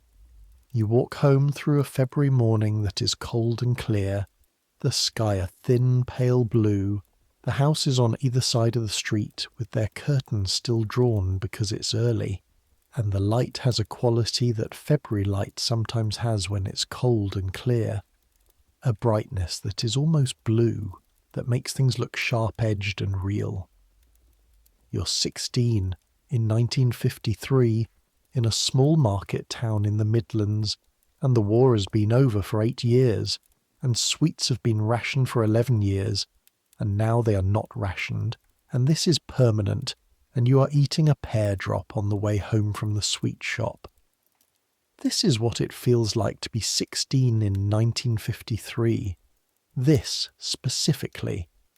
The taste of a pear drop and the pale February light, and the knowledge that tomorrow and the day after and all the days after that, this will be available without a coupon. It's not triumphant. It's not the street party of VE Day. It's quieter and more durable. The end of something. The beginning of something else. The dental surveys of the late 1950s and early 1960s are interesting historical documents. They show unambiguously that the generation born in the early to mid-1940s had worse dental outcomes at age 25 than would be expected given the sugar reduction of their childhood years. The researchers who studied these surveys spent a long time trying to understand this. The papers are full of the specific bewilderment of scientists confronting data that doesn't fit the theory. Eventually, several things became clear. The paradox of wartime dental health was a real phenomenon, but it operated differently in different populations. Children from families with good nutrition and consistent dental care actually did benefit from reduced sugar consumption during the war. Their teeth, at age 25, showed the improvement you'd predict. But these children, from stable, adequately fed, medically attentive families, were not representative of the broad population. For the majority, for children in large working-class families, in industrial cities, in rural areas without convenient access to dental care, in families where the food budget was tight enough that the substitutes for rationed foods were the cheapest available options. The reduction in sugar was offset by the increase in acids, the decrease in dental care, the formation problems caused by vitamin D insufficiency, and the devastating effect of derationing in 1949 and 1953 on teeth that had been waiting. The analogy that one dental historian used decades later is uncomfortable but accurate. He said, "The wartime generation's teeth were like a city that had been maintained at low capacity for many years. The infrastructure was there but weakened. When the surge came, the infrastructure failed. The surge was the sweets. The infrastructure was the enamel. The failure was the cavities, the extractions, the gaps that looked like the war in specific people's specific mouths."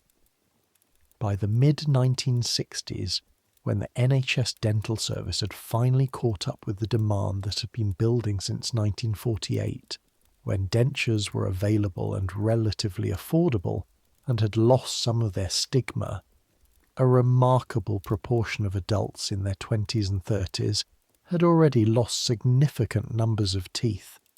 Full dentures by 30 were not uncommon, not universal, not the majority, but not uncommon. These were not people who had neglected themselves. They were not people who had been careless. They were people who had grown up in a specific decade in a specific country under specific historical conditions, and those conditions had written themselves on their teeth as surely as the Blitz wrote itself on the buildings that were bombed. You keep your teeth, most of them. The extraction of the lower left molar at 15 is followed, over the following decades, by several more fillings, one further extraction, and a crown on the upper right incisor that chips in 1961 and is replaced in 1963. You are, by the standards of your generation, fortunate. You have access to dental care. You have a mother who took you to Birmingham on the bus and sat with you in the waiting room and held your hand on the way out. The ones who weren't fortunate are harder to see, because history tends to record the visible, the surveys, the statistics, the policy decisions that were made and reversed. It is harder to record the specific child who sat at the table at lunch and flinched slightly when he ate his apple. Malcolm Green, with the grey shadow on his incisor, who never mentioned it, who waited until it became pain, and waited past that until it became impossible to ignore, and then went to a dentist who told him the tooth was too far gone, who extracted it on a Tuesday afternoon and told him to go home and rest, and who was doing 6 more extractions that same day in a waiting room full of people who had all made the same calculation. Malcolm Green. The grey shadow that was the first sign. He ate the food that was available. He had the sweetness that was allotted to him. He lived inside the administrative decisions of a wartime government that was doing its best under impossible conditions, making choices that were as good as anyone could have made, choices that were thoughtful and evidence-based and still left a generation with teeth that told the story. Bodies keep records, mouths keep records. 2 ounces per week for 11 years. Then nothing. Then everything. Then nothing again. Then everything again. The mathematics of deprivation and abundance, of patience and bacteria, of enamel formed in the 1940s, carrying the 1940s in it forever. It is evening now, not 1953. Now, wherever now is for you, whatever year this is, whatever room you're in, you are warm. Outside there are no bombs, no sirens in the distance cutting through the dark, meaning run. No rationing, no ration book in the kitchen drawer next to the string. No Mrs. Melling counting out your 2 ounces with practiced precision on a Friday afternoon. The world you're in is a different world. You have access to more sugar in a single afternoon at a supermarket than any child in 1944 would have received in a year. The jars are full. The shelves are full. The mathematics of scarcity have been solved, at least for the kind of sweetness that Mrs. Melling sold. Think about what that means for a moment. The body you have, your teeth specifically, formed in abundance. Whatever imperfections are in your enamel, whatever fillings you have or don't have, whatever your dentist says when they look at your mouth with their mirror and their probe, those imperfections were not formed in a wartime kitchen, were not the result of saccharin tea and bread made from regulations rather than preference, were not the result of a government that genuinely tried to keep you nourished, and in trying made choices that played out in ways no one fully understood, until the surveys came in, until the dentist started noticing the patterns, until someone sat down with the data and said, "This is what it means when children don't get what they need." You're lying down now, or close enough. The sounds of wherever you are have become the sounds of the end of a day. Cars, maybe, in the distance. The particular white noise of a house settling.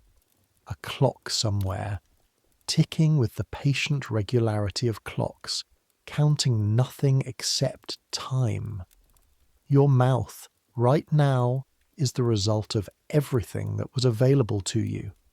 Every meal and every glass and every piece of fruit and every decision made by every adult in your life about what a child needs and what the budget allows and what the shop has in stock.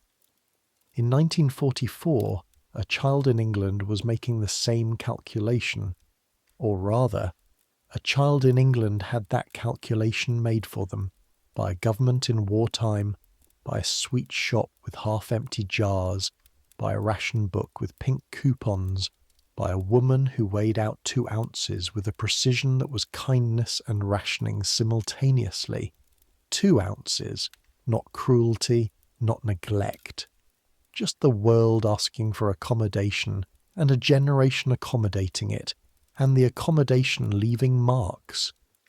Malcolm Green's shadow on the incisor, your mother's sugarless tea, the sound of a foot treadle drill on a cold afternoon in Birmingham, the 4 months between April and August 1949, when the bacteria had what they'd been waiting for. The extraction at 15, the gap shaped like the war, the jaw carrying a decade of history as surely as any monument. The sounds are quieter now, or you're listening less. The boundary between the 1940s and wherever you are has become permeable in the way that happens when you've been thinking deeply about a time, when you've been imaginatively present in it, when you've stood in the queue outside Mellings and eaten the pear drop and sat in the chair and watched the fields from the bus window. You know things now, things that happened before you were born, or before you were paying attention, or in a world so different from the one you inhabit that it could be geography as much as history.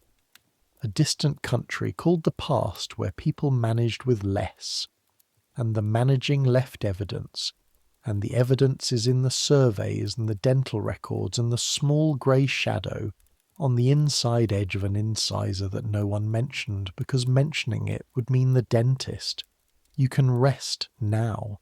You've done the work of imagining, the work of placing yourself in a world that is cold and careful and slightly rationed, that smells of coal and slightly off milk and chemical antiseptic, that has full jars and empty jars and the long years between them. The world you're in now has full jars. Be aware of that. Not as a performance of gratitude. Gratitude as a performance is exhausting, but as a simple piece of information. The abundance that surrounds you right now is specific and historically recent and not inevitable. Someone in a cold kitchen in 1942 was counting ounces. Someone in a dental chair in 1952 was gripping the armrests and looking at a water stain on the ceiling. Someone in a queue on a February morning in 1953 was holding a paper bag that was heavier than 2 ounces and breathing a visible cloud in the cold air. They managed. That's what bodies do. What people do. They manage the world they're in, and they carry it with them, and eventually they become the history that someone else thinks about at the end of a long day. The sounds of the night are very quiet now. Your breath is slowing. The story has settled. The queue is dispersing in both directions, backward into 1942 and the pink coupons, forward into the surveys and the dentures and the pale February morning, when finally, there was no number attached to how much sweetness you were allowed. Let it all settle. Let the 1940s be the 1940s, where they belong. In the surveys, in the records of dentists in Birmingham and school sick rooms in market towns, and the very specific memory of the smell of a foot treadle drill, in the gap shaped like the war, in the taste of a pear drop on a cold morning, in the image of a mother handing you a paper bag and not asking if you're all right because you both already know. Let me take you back to 1943, because there's more there than I gave you the first time. There's Tuesday afternoon in November that I want you to be inside properly, not just passing through.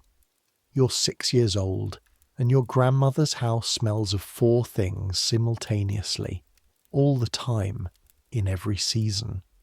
Coal, lavender water, the particular mustiness of a horsehair settee that has been in the front room since approximately 1910, and something underneath all of that, something that you will later understand is the smell of a house that an old woman has occupied alone for 11 years, since your grandfather died in 1932, the smell of a single life lived in a specific set of rooms, meals cooked for one, fires kept banked rather than blazing to save coal, windows opened rarely, the air circulating only as much as a small house requires. It is a good smell. Emphatically. It is the smell of safety for you, the smell of the place where things are slightly gentler.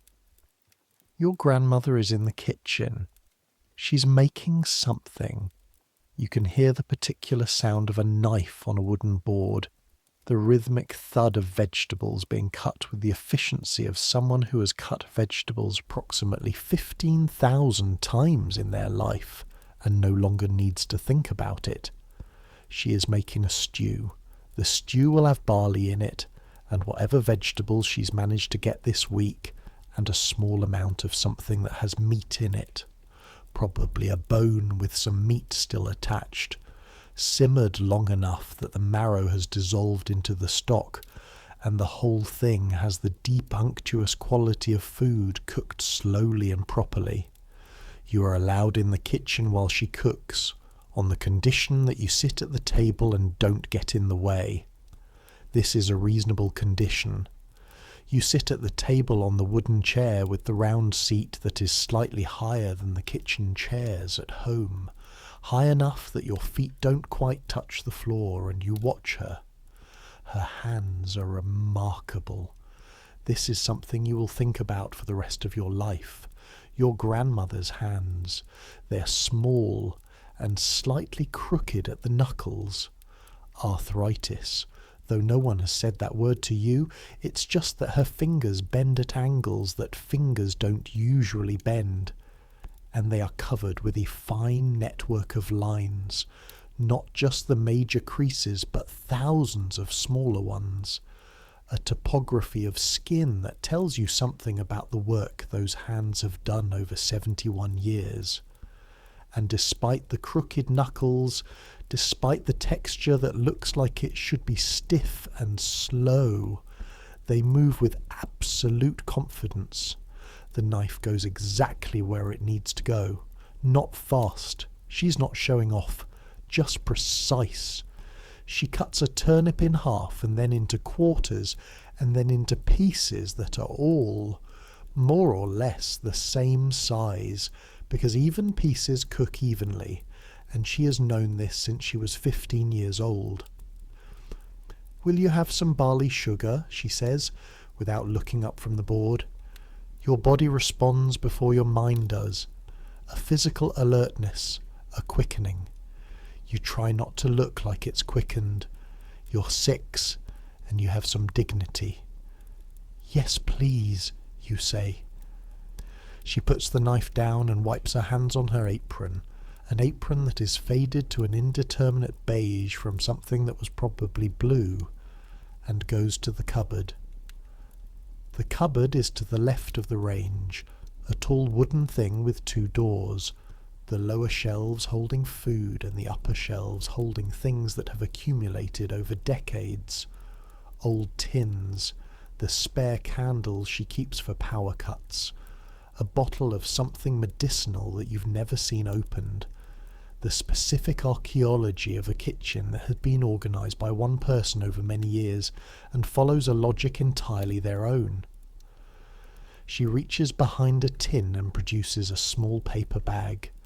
The bag crinkles. That sound.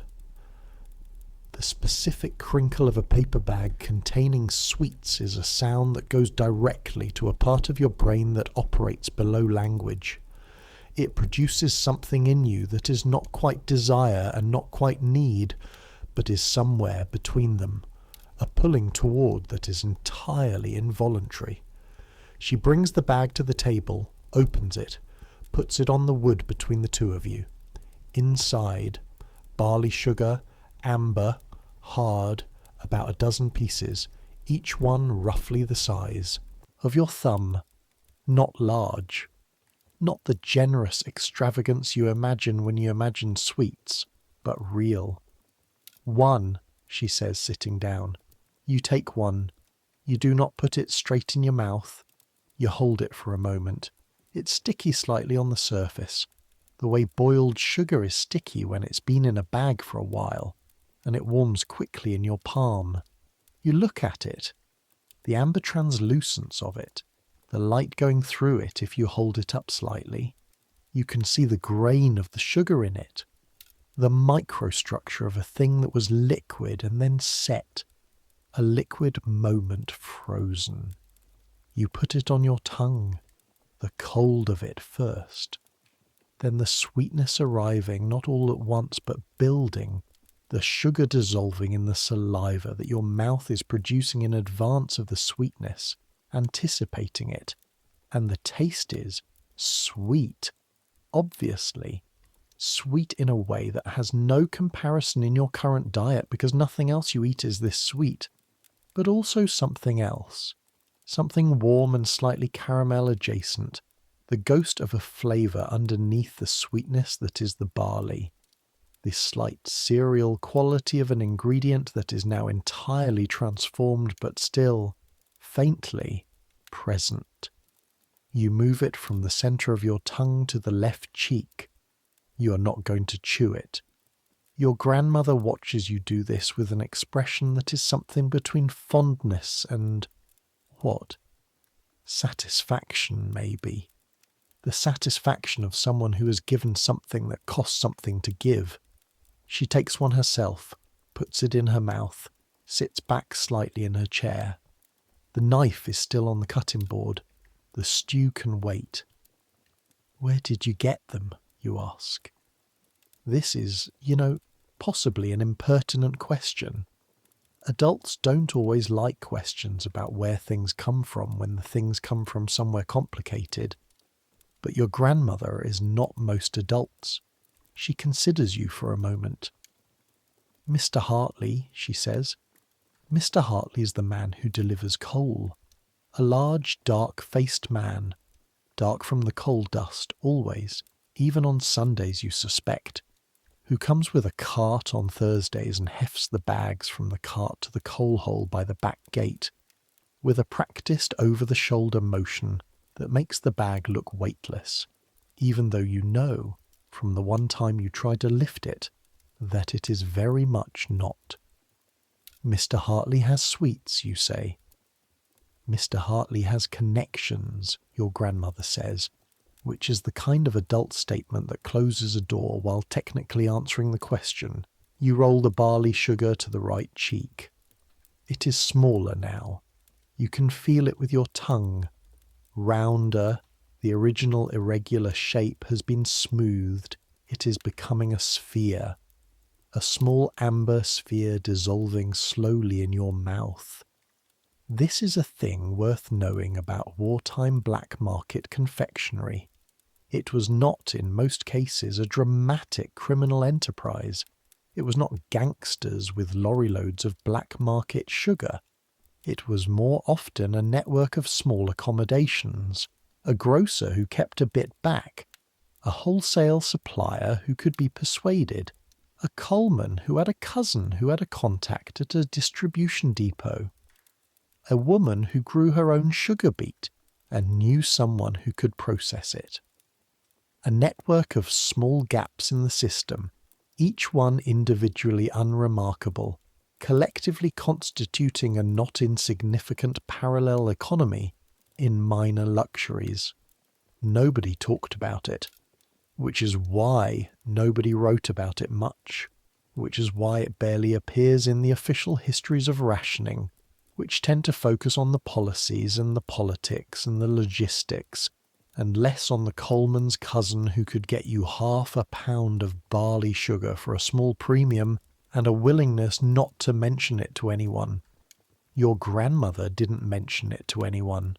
You didn't mention it to anyone either, though nobody asked. The barley sugar is, after 7 minutes, a very small sphere. Then it is a thin sliver. Then it is gone, and what's left is the ghost of sweetness in your mouth, the inside of your cheek slightly sticky, the residue that will stay for perhaps another 20 minutes, gradually fading as you swallow and the saliva carries it away. You look at the bag. May I have another, you say? Your grandmother looks at you, looks at the bag, makes a calculation that involves the size of the bag and the number of Tuesdays between now and whenever Mr. Hartley's cousin can next be persuaded to part with anything. Not today, she says. She picks up the bag and takes it, back to the cupboard. The crinkle of the bag retreating, the sound of the door closing.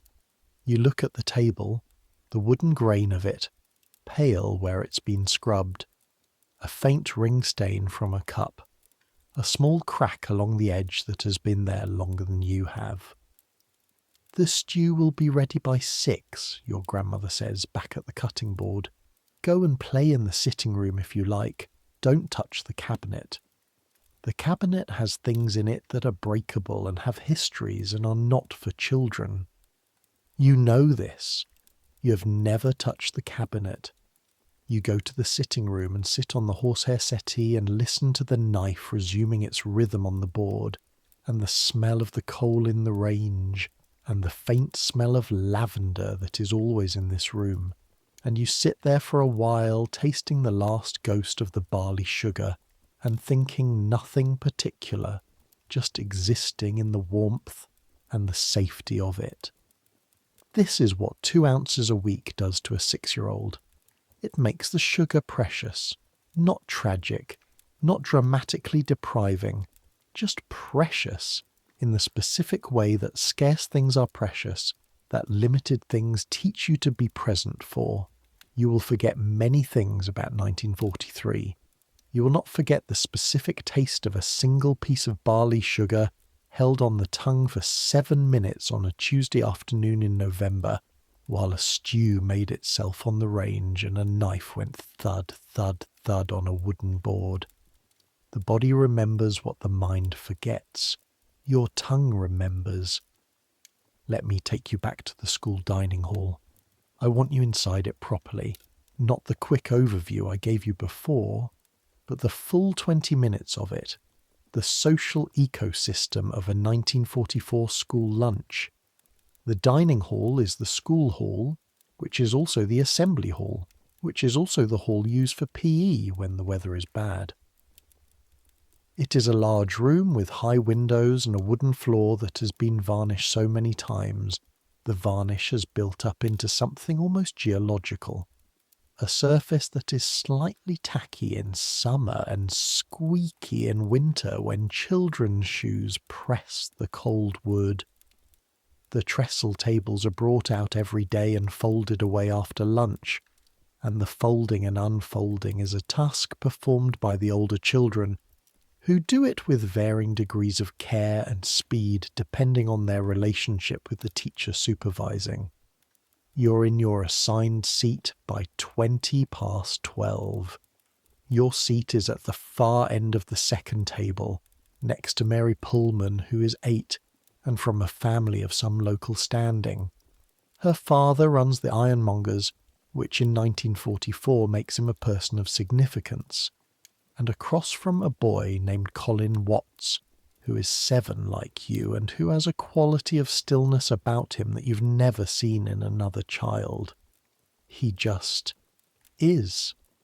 He sits and is still and eats his food and looks at the world with an expression of moderate interest, like a naturalist observing things and noting them but not feeling compelled to comment. The food arrives from the kitchen hatch at the end of the room, carried by the dinner ladies in their white coats and hairnets. Today it is something called shepherd's pie, which uses that name as a courtesy. The meat content of this shepherd's pie, if examined by a scientist, would be found to be approximately 30% mince, 40% breadcrumbs, and 30% something that occupies the same space in the dish as mince, but has a different texture.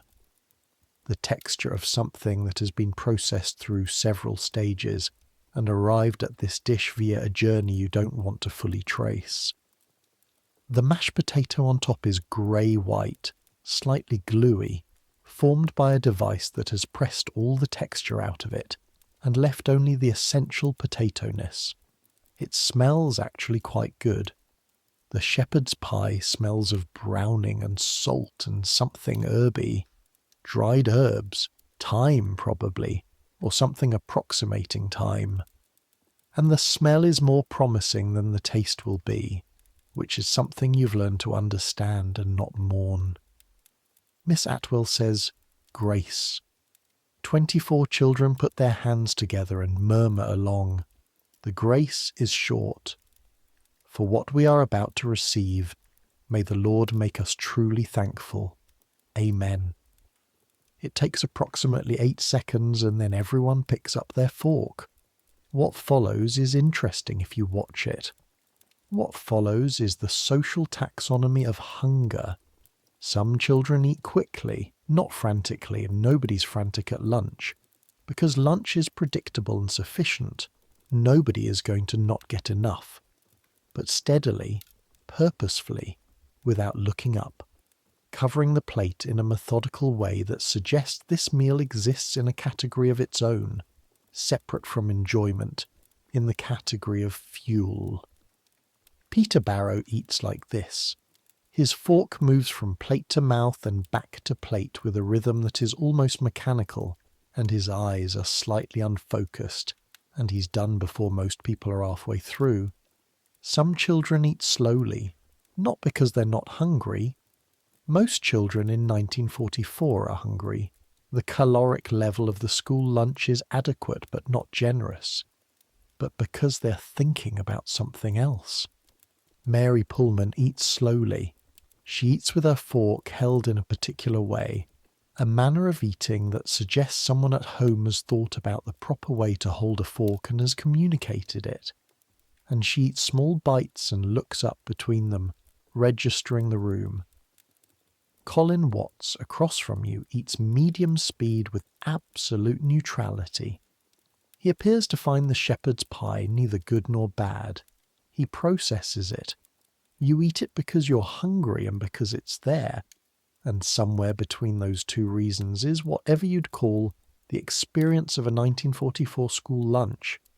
The pudding is semolina. This requires a separate discussion, because semolina occupies a unique position in the emotional history of the 1940s generation. It is possibly the most divisive food in the wartime school dining experience. It is a white, slightly gelatinous, barely sweetened substance made from coarsely ground durum wheat cooked in milk until it thickens to a consistency that is neither liquid nor solid, but an intermediate state that some find comforting and others find immediately and viscerally wrong. It arrives in your bowl with a small red dot in the centre. The red dot is a half teaspoon of jam. Red jam, raspberry or strawberry, you can never quite tell which because it tastes mostly of sugar and red, not specifically of either fruit. Placed in the centre of the semolina as a point of sweetness, as a reward for eating the semolina. The school's theory about this is sound. The jam makes the semolina edible for children who would otherwise refuse it. The problem is that the jam is allocated in the cooking, not the serving, so the distribution is not always even. Sometimes the red dot is precisely centred. Sometimes it has migrated. Sometimes the semolina on top has been slightly disturbed in transit, so the jam is smeared in a pattern that is not the original dot. And sometimes there is a bowl that has very little jam at all, and a bowl that has more than its share. And the children receiving these bowls know immediately which they have, and there is a hierarchy of luck in the semolina distribution that everyone understands and nobody discusses. Today your dot is centred. Today is a good day, semolina-wise. You eat it strategically, which is the only way to eat semolina with the centred jam dot. You eat around the dot first, reducing the surrounding semolina so that the dot is still there, but surrounded by less, meaning each subsequent bite can include a proportional amount of jam. This extends the sweetness across the whole bowl rather than concentrating it in 1 or 2 bites. You've been doing this since you were 5. It is a sophisticated strategy for someone who is 7. It is the kind of strategy that develops naturally in a child who's been living with the sugar ration for 2 years. Colin Watts, you notice, eats his dot first. You watch this with the mild concern of someone observing a preventable error. He doesn't look concerned. He eats the remaining semolina without any apparent difficulty, regarding the bowl with his characteristic neutrality. Mary Pullman has not eaten her semolina at all. She has pushed it around the bowl in a pattern that suggests the pushing has been going on since the bowl arrived. Her jam dot has been entirely incorporated into the general surface of the semolina and is no longer visible.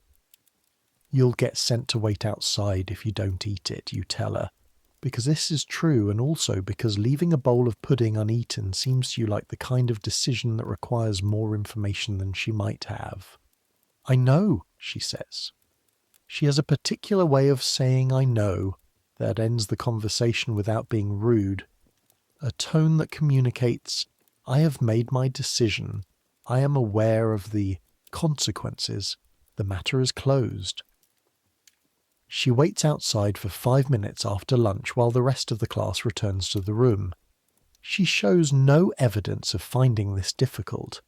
There are, among the 24 children, approximately 4 who eat everything without preference or complaint.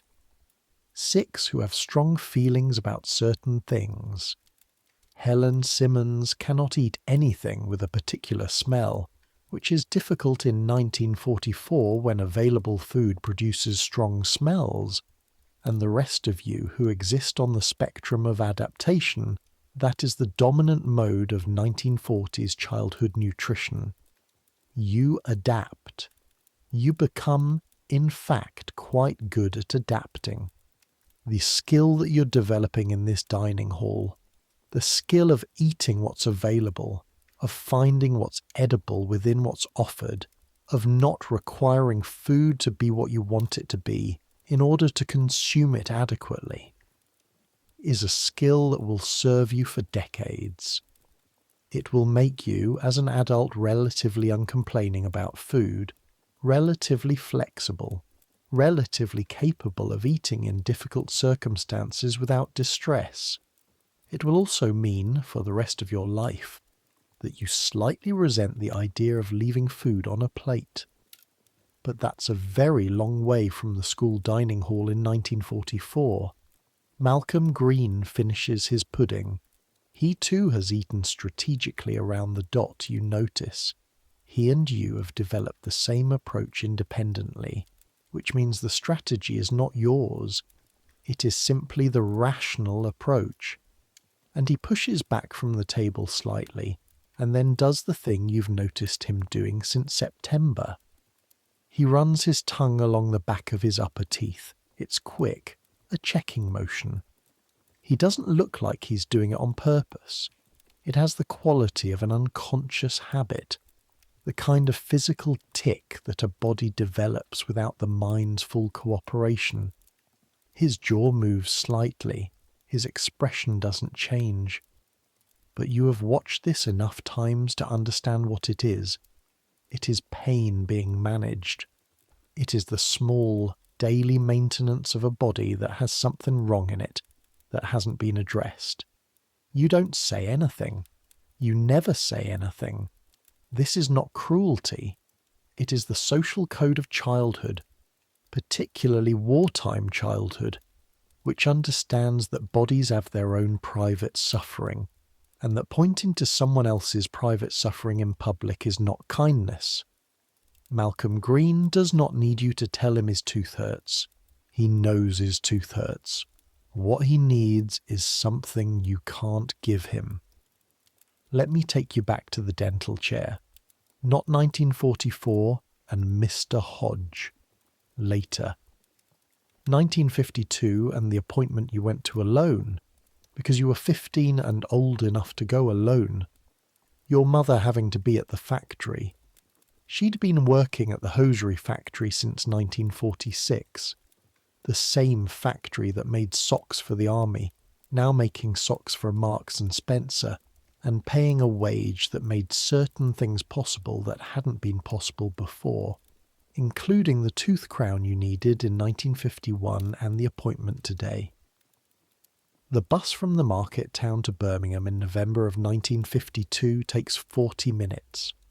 You take it at 9:30, which means you're on it mostly with women going to do their shopping and a few older men and one young woman who is reading a letter with an expression you don't examine too closely.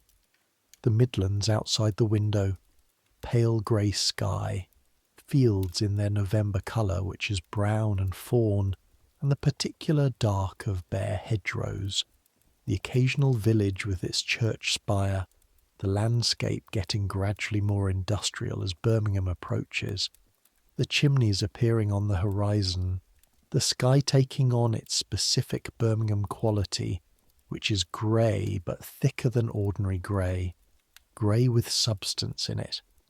The surgery is the same building, Corporation Street, the side street, the painted sign. But it is not the same surgery inside. Since the National Health Service was created in 1948, the surgery has expanded. Dr. Levy has taken on 2 more dentists. The waiting room has new chairs. There is a receptionist behind the glass rather than the clipboard woman. And there is a poster on the wall from the Ministry of Health showing a smiling woman and the words "Keep your teeth for life" with a diagram of correct brushing technique underneath. The diagram of correct brushing technique shows a brush moving in small circular motions, which is different from how you brush your teeth, which is the horizontal scrubbing motion that most people use. You consider this diagram for several minutes while you wait. You file it away. You're the youngest person in the waiting room by probably 15 years. The others are adults. A man in a dark suit with his hand clamped to his jaw and the expression of someone who has been in pain for longer than they intended before coming here. An elderly woman who is reading a magazine with the steady concentration of someone who has decided they will not think about what's about to happen. A young woman with a small child on her lap who is playing with a wooden toy and making small, contented sounds. The only person in the room who appears unconcerned. The child catches your eye, holds out the wooden toy, a small painted horse, slightly battered, one leg missing. Offers it to you as if you might want it. "Thank you," you say. "I'm all right."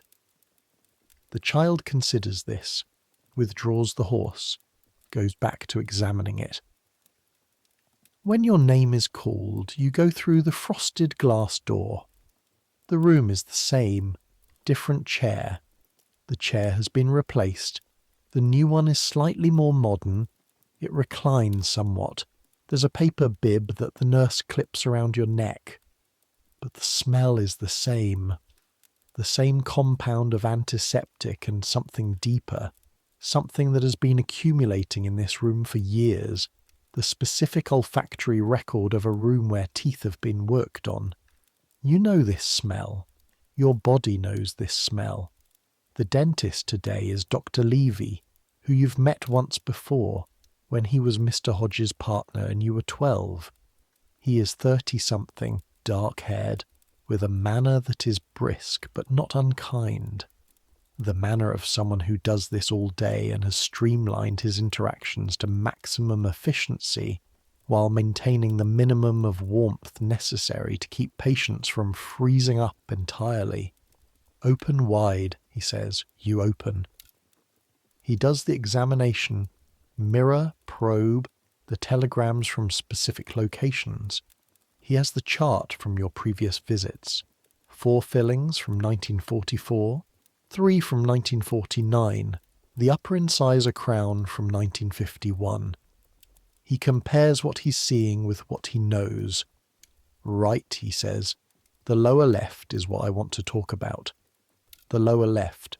The one that was sensitive in 1949 that went quiet. The one Mr. Ferris noted in the school inspection 6 months ago."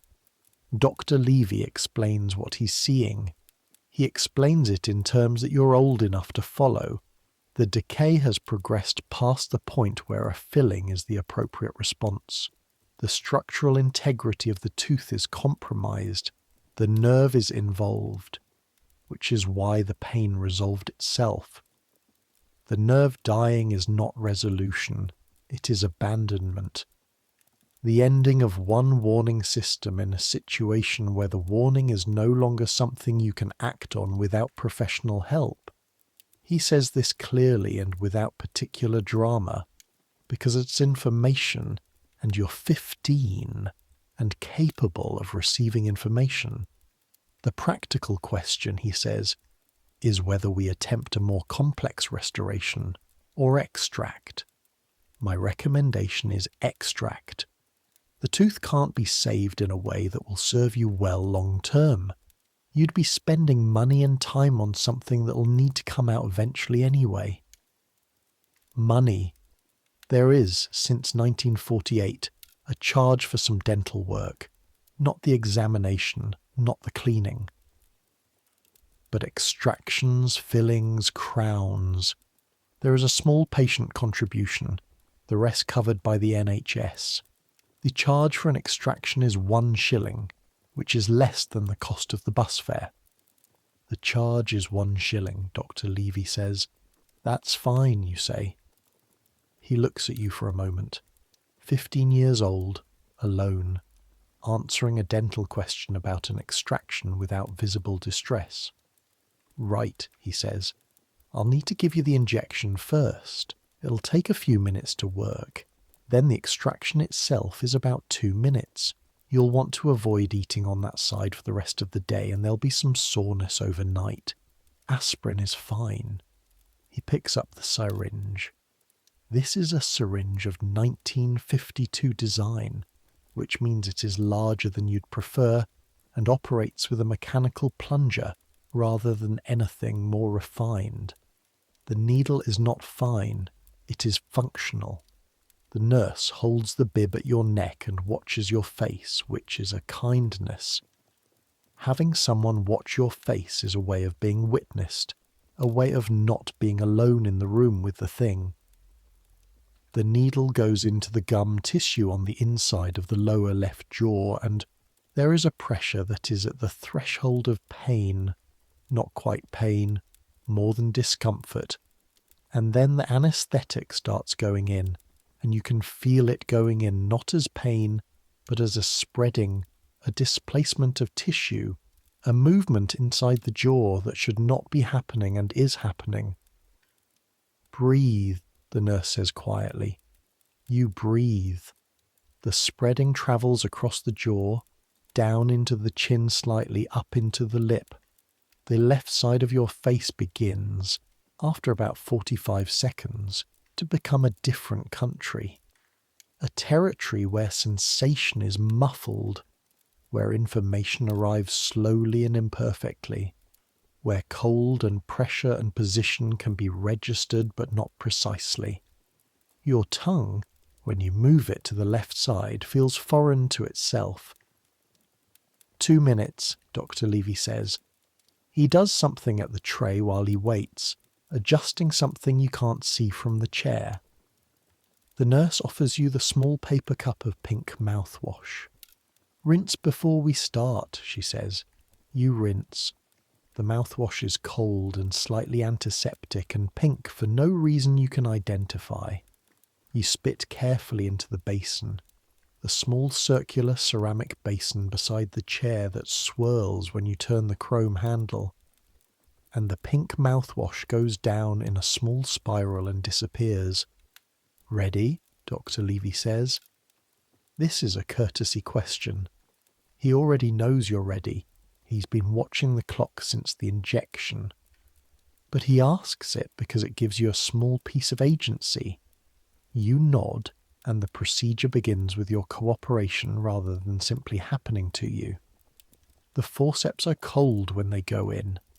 Cold metal, larger than expected, designed for grip rather than gentleness. He positions them around the tooth. You can feel the pressure of the positioning, but not the pain that would normally accompany it. The anaesthetic doing its work, muffling the signal while allowing the gross registration of force. And then he begins the rocking.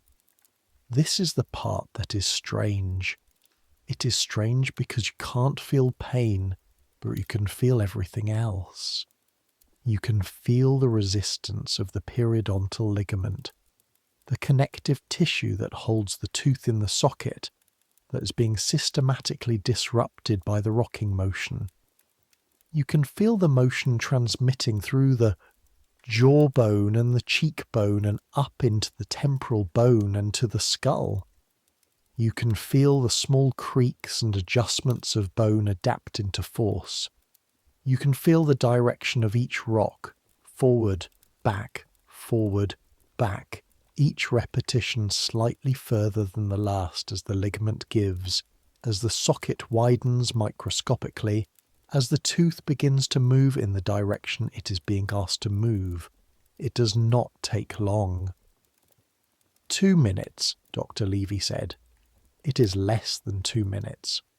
There is a specific moment, you will remember this moment for decades, when the resistance stops, when the tooth comes free. Not violently, not with a jerk. It is smooth in the end, the way things come free when they have been properly prepared. One moment there is resistance, and then there is not, and then the forceps are no longer in your mouth, and Dr. Levy is placing something in a metal dish and not looking at it particularly, the space where the tooth was. Your tongue cannot resist it. Even with the anaesthetic, even with the left side of your mouth not fully your own, your tongue finds the space. It is not painful. The anaesthetic covers the sharp edge of the freshness, but the space is absolute. The absence of the tooth is not like the absence of something external that has been removed. It is more like the absence of a part of you, of a thing that was built into the architecture of your mouth and has now been taken from it. The tongue maps the socket, slightly rough, the residue of the extraction, a taste of iron at the edges, and the brain, which has been receiving information from that tooth for 15 years, processes the silence where the information used to be. Bite down on that, the nurse says, and places a roll of gauze between your teeth and the newly empty socket. You bite. The gauze is soft and slightly absorbent, and you bite down on it and hold it and look at the ceiling, which has a different water stain from the 1944 ceiling, but is performing the same function in this moment, a neutral surface to look at while your body processes what has happened to it. 20 minutes, Dr. Levy says, then you can take it out. Don't spit, don't rinse, don't smoke. He's already writing in the chart. The nurse removes the paper bib and helps you upright and steers you gently toward the door, because new extractions sometimes make people lightheaded, and the chair is not the right place to experience lightheadedness. You're not lightheaded.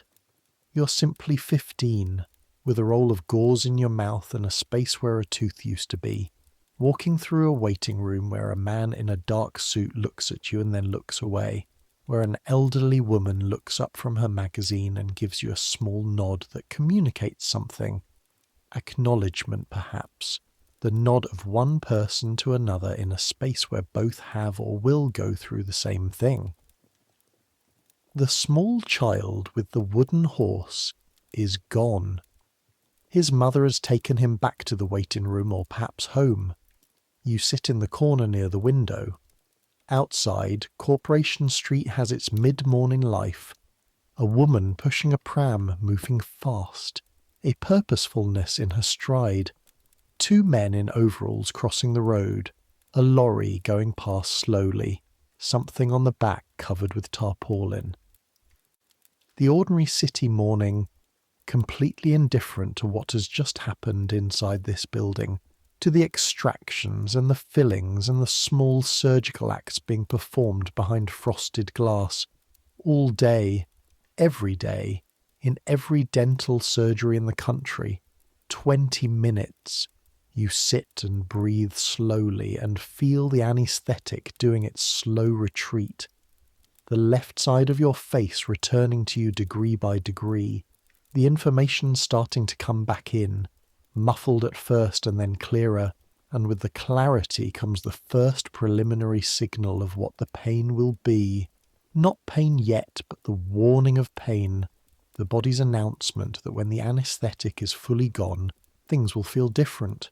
You stand up, take the gauze out, look at it briefly and then not at it and put it in the bin. You pay the receptionist 1 shilling. She gives you a small envelope with 2 aspirin in it and a card with instructions. You push through the door into November Birmingham. The air is cold and grey and tastes of coal and the slight metal of a city. Your mouth tastes of iron and antiseptic and the ghost of the pink mouthwash. Your jaw is beginning, at its furthest edges, to feel like something happened to it. The bus stop is 2 streets away. You walk. There is something that nobody told you, and that nobody told your generation that took decades to fully understand. The story of what rationing did to 1940s British children's teeth is not a simple story. It is not the story of insufficient sweetness that will be too neat, too obvious. It is not the story of too much sweetness arriving all at once, though that is part of it. It is not the story of government failure. The rationing system was, by the standards of what was possible and necessary, a remarkable achievement, and the people who administered it were doing something genuinely difficult under genuinely impossible conditions. It is the story of a body meeting a history. It is the story of enamel formed in the specific nutritional conditions of wartime Britain, the phytic acid of the national loaf binding the calcium your enamel needed, the vitamin D deficiency of houses where coal was rationed and sunshine was seasonal and the supplements program couldn't reach everyone, the acid environment of saccharin and wartime vinegars and the particular pH of a body not quite getting enough of the things it was designed to receive. It is the story of bacteria that are smarter than policy, that wait out restrictions with a patience that decades of evolution has produced, that respond to the lifting of restrictions with an efficiency that is almost admirable if you're not the person in the chair. It is the story of dental care disrupted at every level. Toothbrushes unavailable, toothpaste altered, the visits to the dentist deferred because the dentist requires money, and the money is needed for food, and the tooth can wait until it can't. It is the story of the specific British relationship with discomfort, which is to say, the management of it. The management of it without complaint, without drama, without making it someone else's problem. Malcolm Green running his tongue along his teeth at lunch. Your mother drinking her tea without sugar for 4 years without mentioning it. Your father sitting by the window looking at the garden, the gap in his lower jaw the shape of a war, saying nothing. Bodies are not separate from history. They are where history lives. They are its most intimate archive. Your teeth are a record of the 1940s. If you could examine the enamel under sufficient magnification, you could read in its structure the winter of 1941, the bread ration of 1946, the 4 months of April to August 1949 when the bacteria had their opportunity. You could read the specific pattern of a childhood shaped by scarcity and abundance, alternating in a way that neither was fully adapted for. You are, in your mouth, a document. February 1953. Let me finish the story properly. After you buy your small bag of pear drops and walk home in the February morning, eating one then another, the day becomes ordinary again. The liberation of sweets is not, in the moment it happens, as ecstatic as the liberation of VE Day. You've been older for it, and being older means the world changes more slowly for you. each change requiring more evidence before it registers as permanent. But by the afternoon, something has settled. You sit at the kitchen table with your homework. You're doing O-levels in June. There is history revision on the table in front of you, a textbook about the causes of the First World War, and the bag of pear drops is on the table, and you eat them one every 20 minutes or so, not compulsively, not frantically, not with the deliberate pacing of scarcity management, but just, ordinarily. One when you want one. This is new. One when you want one. Not one every Saturday at your grandmother's. Not one per coupon cycle. Not 2 during a street party on VE Day. Or 4 during the 4 months before the reimposition of the ration. Just one when you want one, from an available supply until you decide to stop. Your grandmother is dead. She died in 1950, in January, in the cold. She was 78 and she'd had a good life, by her own accounting, and she died in the house she'd lived in for 40 years, in the kitchen, in the chair, which you think is the right way to go if you must go. No dramatic last moments, just present one moment and then not. The barley sugar was already gone by then. Mr. Hartley had retired. His cousin's contact at the distribution depot had moved to somewhere in Lancashire. This small network of small accommodations had dissolved in the way that informal networks dissolve when the conditions that created them change. She would have liked this. The February morning, the full jars, the bag on the table, the pear drops in it. You eat one more in her memory, which is a thing you decide in the moment, and which feels right in a way that makes you put the bag down for a while after. Then you go back to the causes of the First World War. Let me tell you a final thing about Malcolm Green. You didn't know this at the time. You found it out years later, in the way small-town histories come out, in the accumulation of overheard conversations and updates passed between people who all grew up within a few streets of each other. Malcolm Green's parents took him to the dentist in 1947. Not when the shadow first appeared.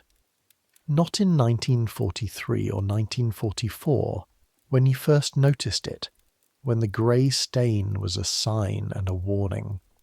In 1947, when the tooth broke, it broke while he was eating.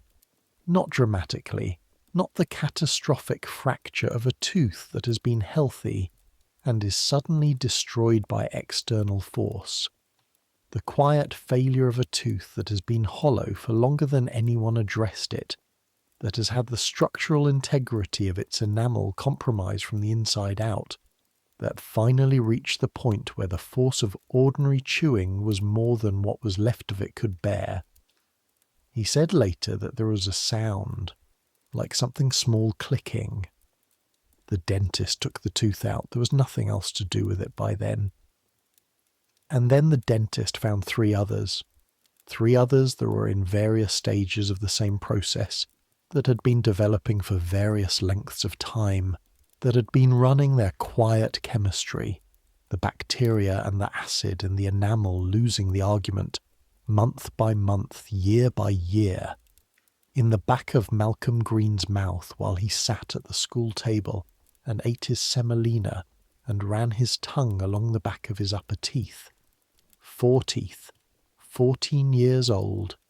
His mother, they said later, was devastated, not by the teeth specifically, but by the fact that she hadn't known, that she had not known for years that her son was in pain, that something was wrong, that the thing she was supposed to provide, safety, health, the absence of preventable suffering, had been absent without her knowing. Malcolm Green had not told her because children don't, because the calculation his 12-year-old brain had been running was the calculation of a child who knows that the dentist means fear, and that fear is something you manage quietly. because telling would have meant the chair, the drill, the foot pedal, spinning against the nerve, and not telling meant not yet. Not yet became 1947. This is not a story about a bad mother or a careless child. It is a story about the conditions in which a child grows up and the things those conditions teach about where the threshold of acceptable discomfort is, and the way that threshold, once set by scarcity and difficulty, stays set even after the conditions change. Malcolm Green has 4 extractions at 14. He has a full upper denture by the time he's 32. He is, statistically, ordinary. He is one data point in a survey that the Ministry of Health compiled in 1958 and presented to Parliament with the specific language of bureaucratic understatement, a language that said things like, a higher than expected rate of dental caries in the 8 to 15 cohort, and consistent with the nutritional conditions of the 1940s, and further research indicated.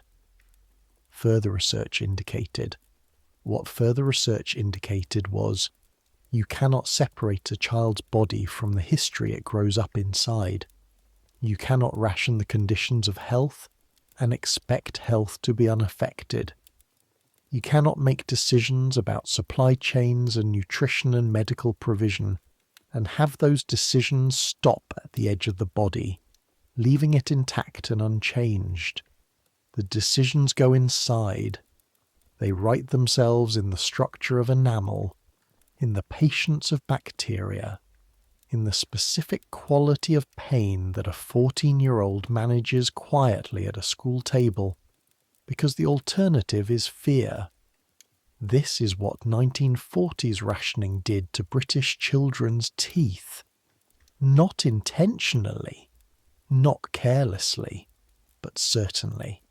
The evidence is in the surveys, in the file in the Ministry of Health that documented the surge in dental appointments after April 1949, in the report that recommended reimposing the ration, in the dentures, in the gaps, in the place where Malcolm Green's tooth used to be, in the place where your tooth used to be, in the small, careful act of a grandmother at a kitchen table, opening a paper bag that crinkles, placing it on the wood between you, saying, 1. But we're very far from the kitchen now. We're somewhere else. We're at the end of the day, at the end of the story, in whatever room you're in whatever year this is that is not 1944 and not 1952 and not 1953. The November air of Birmingham has dispersed. The bus home has arrived. Your mother has met you at the stop. The stew is on the range, not your grandmother's stew now, just the ordinary stew of an ordinary evening, but warm, but sufficient, but there. All of that has happened and settled. The history is in its place. Let it be in its place. The 1940s are finished, and the people who lived inside them are finished, and the decisions that were made and the bodies that bore the consequences of the decisions are finished in the way that everything human eventually becomes finished, becomes record, becomes the data point in the survey that some future researcher reads and interprets and tries to understand. What they won't find in the survey, what surveys can't hold, is the specific afternoon of a Tuesday in November, the amber translucency of barley sugar, the sound of a knife on a wooden board, the smell of a house that has been lived in by one person for 40 years, lavender and coal and something warm. You carry that. You carry it right now, whether you think you do or not, because this story has put it in you. The small amber sphere warming in a palm, the 8 minutes of sweetness, the crinkle of the retreating bag. That's what history does when you go inside it rather than just looking at it from outside. It leaves a residue, a small sweetness, a taste that stays after the thing itself is gone. The sounds are very quiet now. The room is very dark. Your breath is even and slow. The bacteria are sleeping, or they're not sleeping, but they're not doing anything that requires your attention tonight. Tonight the mouth is at rest. The jaw is at rest. The chemistry of the body is running its night cycle. The slow maintenance work of a system that does its best work when the conscious mind has stepped back and stopped supervising. You've been in the 1940s for a while now. You have been cold in October bedrooms and warm in the school dining hall and hot in the dental surgery and out in the February morning with a bag of pear drops that weighed more than 2 ounces. You have tasted saccharin tea and semolina with a jam dot and barley sugar held on the tongue for 7 minutes. You have heard the foot treadle drill. You have sat on the bus back from Birmingham watching the Midlands go past, thinking about what it means that a body keeps records. That's enough now.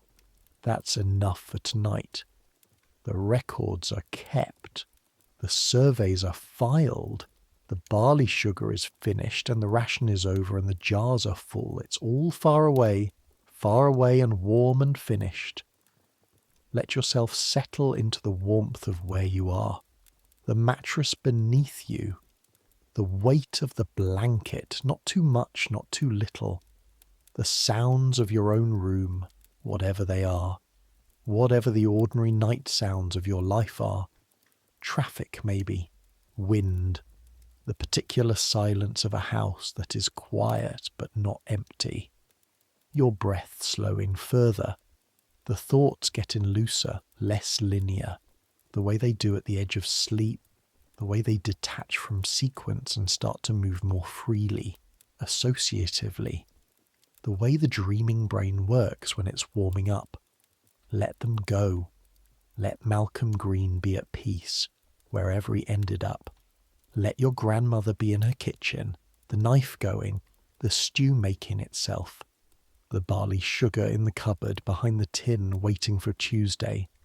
Let the February morning be always just beginning, the queue just forming, the door about to open. Let the pear drop beyond the tongue, the sweetness arriving, warm enough, safe enough, full enough. The night has plenty of time left in it. Take all of it. Take the long, slow, uninterrupted rest that the 1940s mostly didn't allow. The sleep of a body that is not cold, that is not calculating what's left in the ration book, that is not listening for sirens, that does not have 4 things to worry about when it wakes up at 5 in the morning. Just sleep. Just the long, patient, healing dark. The whole city outside has settled. Centuries of cities have settled like this every night. All the people lying down, all the daytime noise going quiet, all the wartime and peacetime and everything in between settling into the same necessary dark. Some things don't change. The need for rest doesn't change. The way the body knows how to let go at the end of a day doesn't change. Let it happen. Let it happen the way it happened in a cold bedroom in October 1944, the eider down slightly too small, the ceiling crack shaped like Italy, the town going quiet around a child who had 2 ounces and made them last, who was learning the world one scarce thing at a time. She rested.